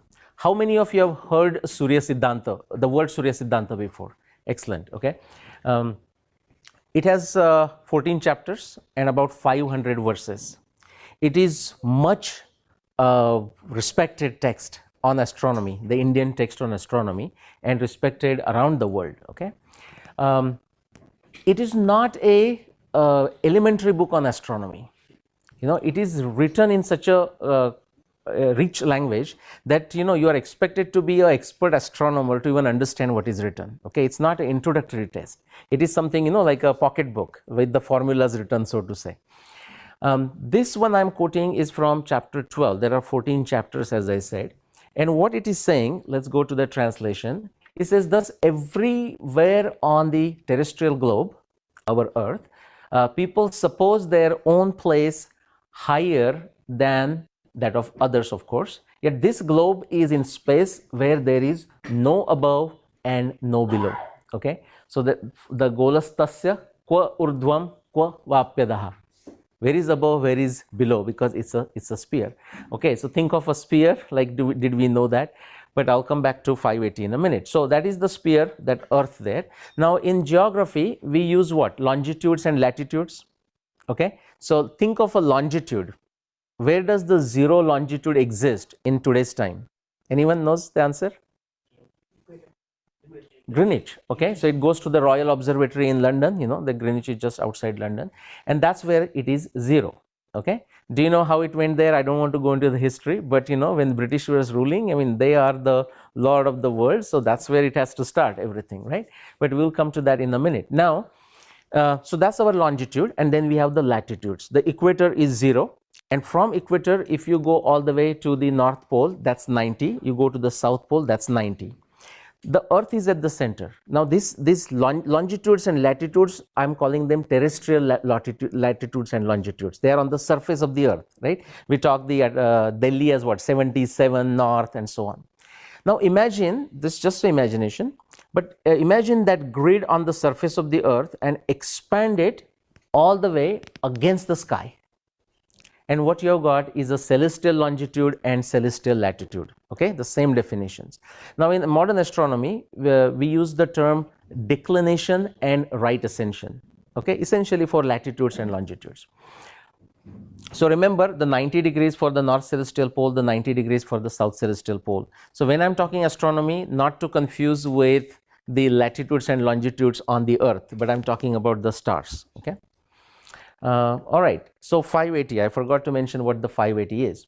Now, when the Western civilization, they became aware of Surya Siddhanta, like most of the Indologists after 1700 or so, so they translated the text in a hurry. Okay, but do you know what they all thought?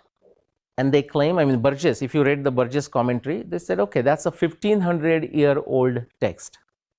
Okay, and based on a limited evidence, they're actually right. The longitudes that I refer to, and then also the latitudes, right?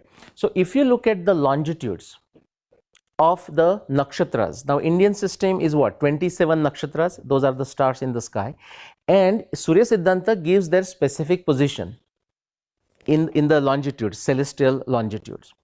If you take those positions and if you take the current longitude positions in today's time, and if you see what is the difference between the two, and if you do the calculation, astronomy calculation, it will take you to approximately 580 CE. So to that extent, they were correct to think that the text is from about 580 CE or 1500 years old.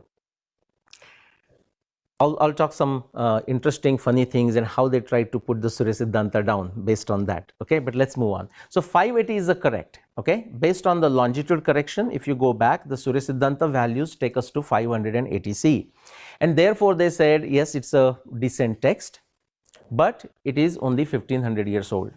If you go to Wikipedia, for example, or Google it, it will say Surya Siddhanta is from somewhere 500 BCE to 800 CE. That is based on this. Okay.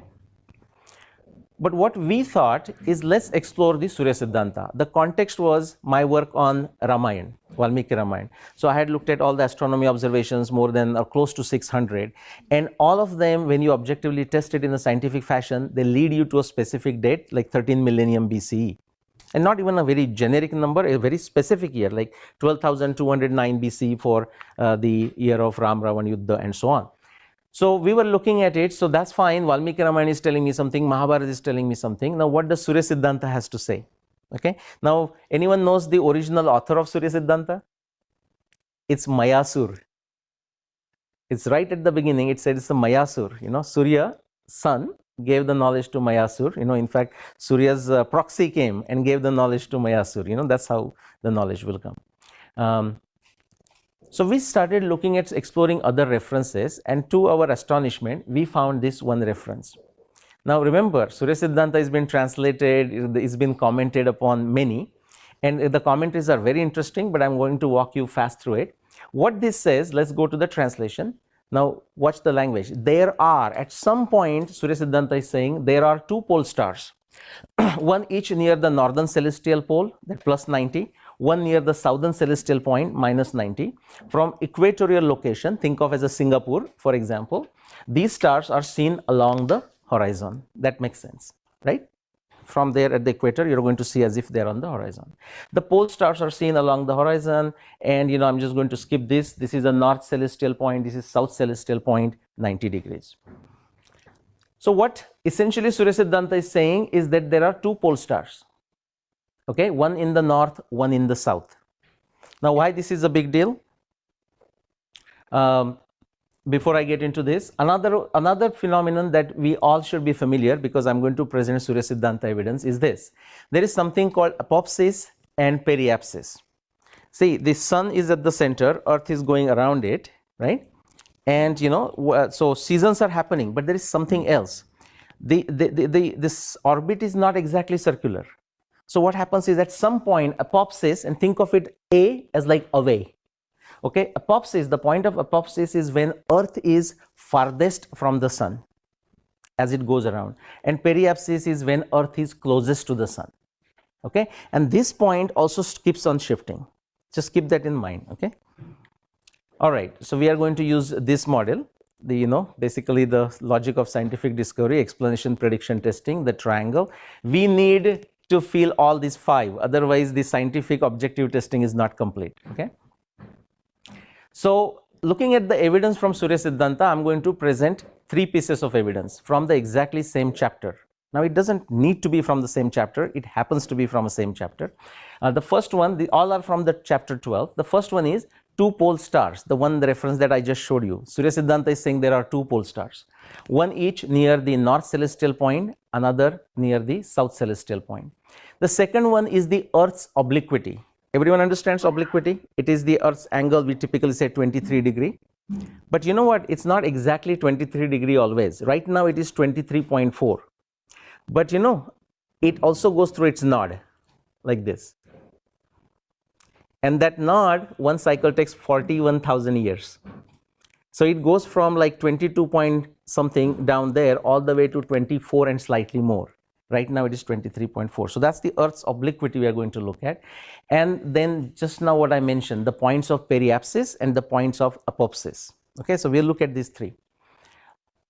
We will then do the calculations, simulations with the modern astronomy data, and then we'll draw our inference as to when this particular update might have happened in Surya Siddhanta. Okay.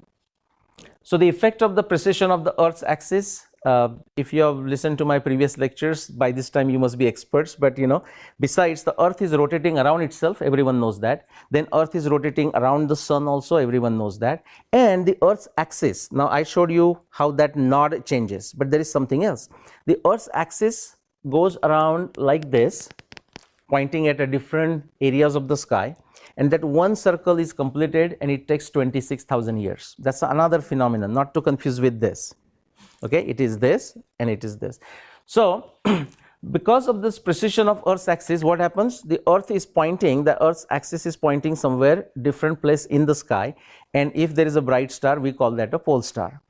Right now, if you look at it, and I'm going to show you both the northern hemisphere and the southern hemisphere, or rather the polar region.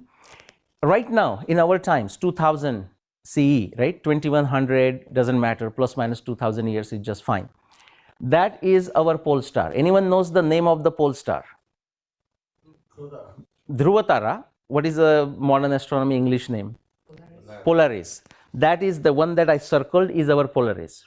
Right now, if you look at it, there is no distinct bright star in the southern hemisphere. So we don't have a second pole star. And remember, we are talking about the two pole stars, not two pole stars in one place, one here and one here. Okay. Now, if we go backward, we can find possibly multiple pairs that sometime in the past we could have had, one pole star here and one pole star on the south side. For example, I'm showing this is the time 2900 BCE. This one, anyone knows the name of the star? See, this is our Draco constellation or Shishumar. Okay, and that star that I have circled is Thuban, and our Indian literature is full of these references to Thuban, especially post Veda Shakha Pravachan times. The Aranyakas and Brahmanas and Upanishad, not so much Upanishad, they're full of this, and even the astronomy text. So there is a bright star there in the south too, around 3000 BC. But we can have many combinations. So for example, if you go further back, all the way to say 12,000 BCE, we have the two brightest stars. At the same time, they happen to be the pole stars. This one here is Abhijit, Brahma Rashi or Vega. And that one there, anyone wants to guess? Canopus or Agastya. There is the star of Agastya in the south. So if you go back to 12,000 BC, they were also the two bright pole stars in the thing. And of course, you can find additional combinations. But how do we select?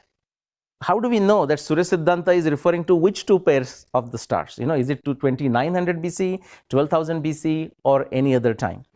So, well, that's when, we need 2 points to define a line. We need 3 points to define a curve. We have got 3 points. Okay, so let's see what happens. This is what I meant by the Earth's axis and its obliquity. Right now it's 23.4. Now, Surya Siddhanta has two references. I'm just going to go with one right now. That comes from the same chapter, 12th chapter. And you don't have to read it. You can trust my translation and what it means. That's a agama. Nobody disagrees on that one. It is saying it is 24 degree. Okay, it is 24 degree. Now, those of you who are not that familiar, they will say, what's the big difference? 23.4 and 24, kind of close. Let me just take a quick digression and tell you how Burgess interpreted that. So they were thinking that Western Indologists who had access to Surya Siddhanta. So that time they knew, so they assumed 1500-year-old text, and they could figure out mathematically, astronomically, what was the inclination, very close to that number, 23.4, maybe 3, maybe 5, maybe 6. And Surya Siddhanta is saying 24. Surya Siddhanta has a chapter on how to make sophisticated instruments, astronomy instruments. So Burgess writes actually in a commentary to this verse.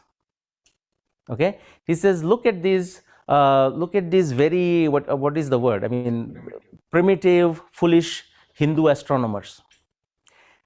Actually, the obliquity is 23.4 or 23.5, but they are calling it 24, and it's a huge error astronomically speaking. So then he goes and writes the next note. He says, therefore, the whole chapter and their all claims on these sophisticated instruments in Surya Siddhanta is nothing but a talk and only the instruments on the paper. Otherwise, they would have found 23.4 or whatnot, because he's stuck that it is only 1500 years old. Okay, let's see what happens. So this one is 24. The obliquity, it says, is 24. There is another reference where it also says 24. And the other place it is given in such a way that it cannot be an approximation. The number system is such, I won't go into the details, but is such that if they wanted to say 24.1, they had an ability to do it with the tables of sines and cosines, which are in Surya Siddhanta, by the way. Okay. So 24, remember, 2 pole stars and 24 degree is our node. So the obliquity is 24. So now here is the catch, and therefore I just picked those 2 data points. It so happens that in 2900 BCE, but also 12,000 BCE, when we have 2 pole stars, but it so happened that in both times it was at 24, because remember 24 is said like this. So it has gone here, so it was 24, went here and came back. So again it's going to hit 24 twice, just in the close bracket. All right, how do we solve it? We have a third reference, and we didn't know that, by the way, that it will solve it. Same chapter, 12th chapter, Bhugoladhyay. Atyasannataya tena grishme tivra kararave deva bhage suranam tu hemante mandatanyatha. There is a manda motion and shigra motion. Those of you who are familiar might know it. So essentially what we are looking for is this combination. We are looking for 3 things. One is 2 pole stars. The second one is the 24 degree obliquity. And the third one, from this verse, it is telling us, what it is saying is, it says the peak of Hemanta Rutu. Before I go there, everyone familiar with the Indian seasons? Or a quick primer on this. So let's say we start with the 21st June. Okay, so 21st June and after 2 months is a Varsha Rutu. Then additional 2 months is a Sharad Rutu. Then Hemanta Rutu. Now we got the winter solstice, 22nd December. Then we have a Shishir Rutu, Vasanta Rutu, Grishma Rutu. Okay, so it is referring to that Hemanta Rutu, the peak of Hemanta, which means what? Approximately 1 month before 21st December in our times. Okay, it is saying the position of the earth was at the apopsis. That is what that verse is saying. And at the peak of Grishma, it was, the position of the earth was at periapsis, which was closest to the sun. Okay, now before I show you that combination, let me show you something else and see how many of you can recognize this figure. That same verse, if shown in a different fashion, like another interpretation, not a different interpretation, different view of what that verse is essentially saying. Anyone with a somewhat astronomy or physics or modern physics background, does this figure remind you of something? Copernicus has usually said the same thing. Copernicus? Who? Atom? Okay, anyone else? He's close, but not right on the money. In fact, what you are saying here, anyone? No? It's a Kepler's law. Kepler's law. What you are saying is a Kepler's law. Okay, now let's go to the timing of it. If we have to bring all 3 things together, that we have 2 stars, pole stars, one in the north, one in the south, the obliquity is equal to 24 degree, and the peak of Hemanta at the apopsis and peak of Grishma at the periapsis, down to the day, the 2-month season. So right in the middle, down to the day, the periapsis and apopsis location, the timing comes out is at 12,000 BCE. Now plus minus 50 years, that doesn't change anything. And so naturally, as soon as you say something about astronomy, people immediately say, well, it's a repetitive phenomenon, so couldn't have it happen some other time? Of course. But you know what? I just tested just to make myself confident. I went for like a 300,000 years, 3 lakh years. After that, actually, the whole nakshatra system disappears. We have a problem with our nakshatra system. And there's only one instance in, say, 100,000 years, 200,000 years, 300,000 years. That's what it is. Now, so that's just a summary of picture there. Now, what should come to your mind? So we looked at 2 references. One is, I said, the longitudes of nakshatras gave us 580 C from Surya Siddhanta.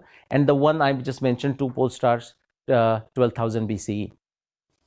As a skeptic, see, the Sangshay has the skepticism of the buddhi, not of the mind, has a tremendous value because it refers to additional growth of knowledge.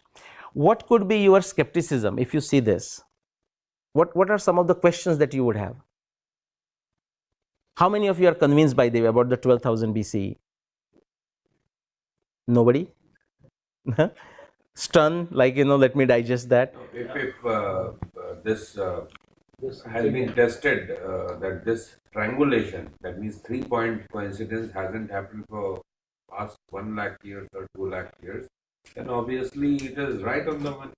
Correct. Okay. And then there is no room for further questioning. Okay, but as a samshaya, the doubt is one of the essential ingredients. What could be the something that you might say, well, okay, if this is the case, maybe I want to see this just to feel myself, yourself. Any other star kind of doubt can be there. Any other? That means which stars were they pointing? No, that doubt cannot be there, because I showed you, because you can find multiple combinations, but then you also have to have a degree of 24 degree, and the apopsis periapsis just won't happen. So as far as the combination goes, it's one unique combination. But you might say, all right, so what is it? This is an update to Surya Siddhanta, this is an update to Surya Siddhanta, right? Because the two pole stars is not a constant phenomenon. Well, that's it. I mean, don't you have any other additional updates? If somebody wants to disprove it, yeah, I mean, they might say that there is another instance of some other verse in Surya Siddhanta, yeah, which points to something which couldn't happen in 2000. Correct. Then they have a very good point. Everyone understands what he's saying, which means they have to do the work. Okay. So like, the Mandan and Khandan, right? So right. So they have three evidences. We'll have to look at all other evidences if they are there. Right. But so what you find is, I mean, this is just our work, but there are other Mahabharata, there are other Surya Siddhanta researchers who have found additional updates to the text. I'm going to quickly walk you through. This is we heard here DRDO and ISRO. This is Dr. Anil Narayanan. He was a former ISRO scientist, now in Washington DC. These papers are in the public domain. So what he looked at is the latitudes of the nakshatras, and it's a bit involved than the longitude, because longitude changes very fast. Latitudes of nakshatra is a bit more complex. He did a very brute force analysis, like use multiple factors, anything that can change, and he didn't know, he didn't have any expectation, there is no agenda. He said, let me see where it goes. That took him to 7500 BCE. So what I'm saying is the values of the latitudes of the nakshatra in Surya Siddhanta, when those values were calculated and assigned to it, when he went back, it took to 7500 BCE. That paper is out there. Okay. Then the equation of the sun. Now this is his original work in fine tuning, but John Playfair has done it as early as 1700. The paper exists. Dharampal's, Dharampal has copied that paper. The equation of the sun, the most accurate equation of the sun, like predicting the position of the sun. Okay, it was the Surya Siddhanta equation for the sun was most accurate in 5300 BCE. What John Playfair did is like his crude calculation came to 4300 BCE. Not that bad, not that different. It's 5300 BCE. There is a somewhat speculative another update. Is that obliquity of the Earth's axis around 2900 BCE. Remember I said there is a second reference in the Surya Siddhanta that refers to 24, very, very accurate. That also happened in 2900 BCE, but there is some other reason why that update happened besides the obliquity. And then my work on Mahabharata, those who have read that book or otherwise, there is another update. Now Surya Siddhanta refers to removal of Abhijit. It's a very indirect reference based on their values, longitudes, what it is there. So Abhijit was removed. That's what Surya Siddhanta talks about. But it doesn't talk about when it was removed and why it was removed. Interestingly, we find that answer in Mahabharata. Now Mahabharata is not saying it happened in their times. Mahabharata is referring to the past history about the star Vega and why Abhijit was removed from the list. And that takes us there are 8 different things in Mahabharata, particular verses, like 4 verses, and they all can be explained only if you assume 14,500, no other timing. So then suddenly it doesn't look very awkward, right? Just suddenly 2 updates. Actually there are a series of updates. And so the question remains, I mean, how many verses we looked at? Possibly out of 500, maybe 10 verses max. There are 480 verses out there, 90 verses out there. We just don't know what is hidden in those ones. So just putting that in the context, like, I call these foundations of Vedic civilization, time, as a kala. We have the Mahakala, like in Ujjain, but then Khanda Kala. If you have to talk about the history in a mortal sense, we have to stop somewhere and, start somewhere. So going back all the way here, gray, this is not to the scale at all. So quickly as a foundation, many of you have seen the other videos, like, now we have enough evidence to tell us that the Saraswati river started sometime around 90,000, 70,000 BC. That's when it started flowing. Okay, so that's not to say that there was no civilization before that, but any reference which refers to Saraswati more than likely is after this time. You understand what I'm saying? That doesn't mean there is no civilization. Now what we know from geology data, hydrology data, is that Yamuna split from Saraswati around 50,000 BC.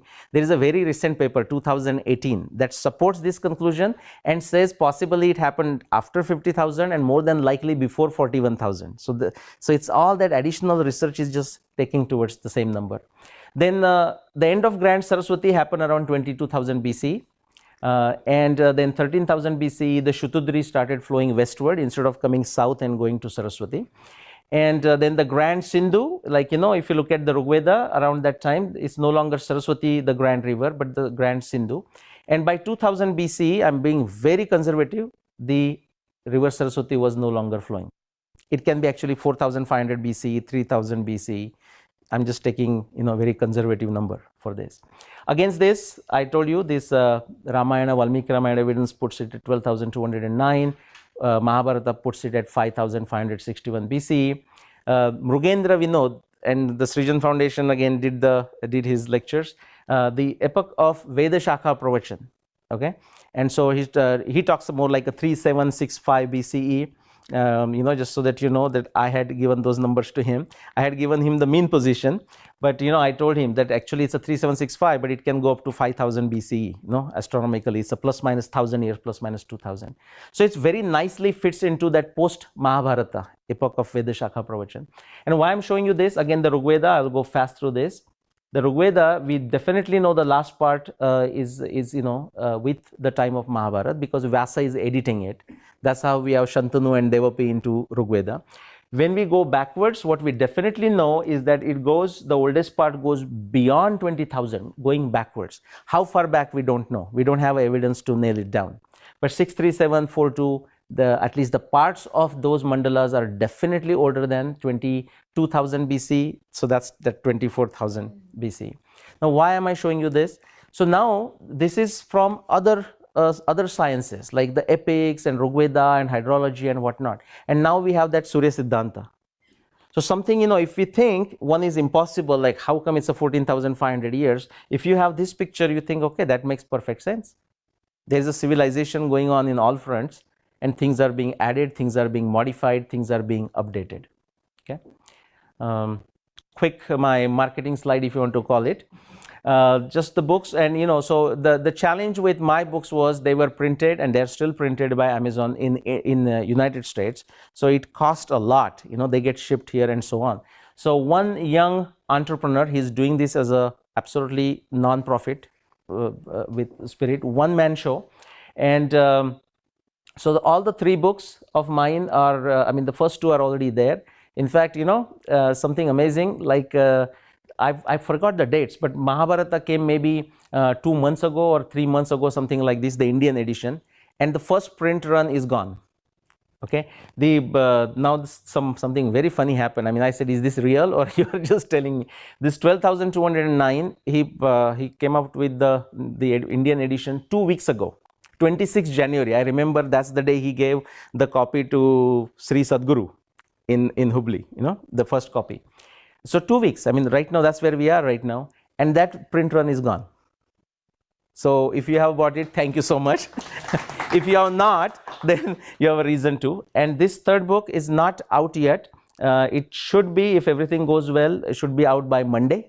This coming Monday, and the pre-orders are just shy of 1,000. That's what he told me yesterday or day before, the pre-orders. Okay, all right, and that's, I think, the end of my first presentation. Thank you.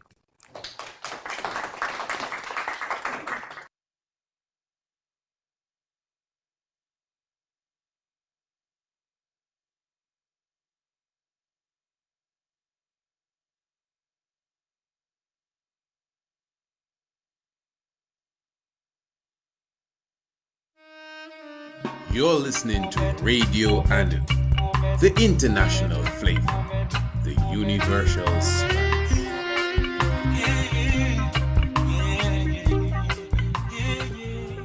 Blessed my family, do you have your copy of the true biblical land of Israel? No? Well, visit our website, priestisaacinstitute.com, and order your copy today. The True Biblical Land of Israel, originally a theological paper, proves to the reader that the land of Israel, according to the biblical geographic description, is Africa plus Arabia. Most definitely a must-read for all.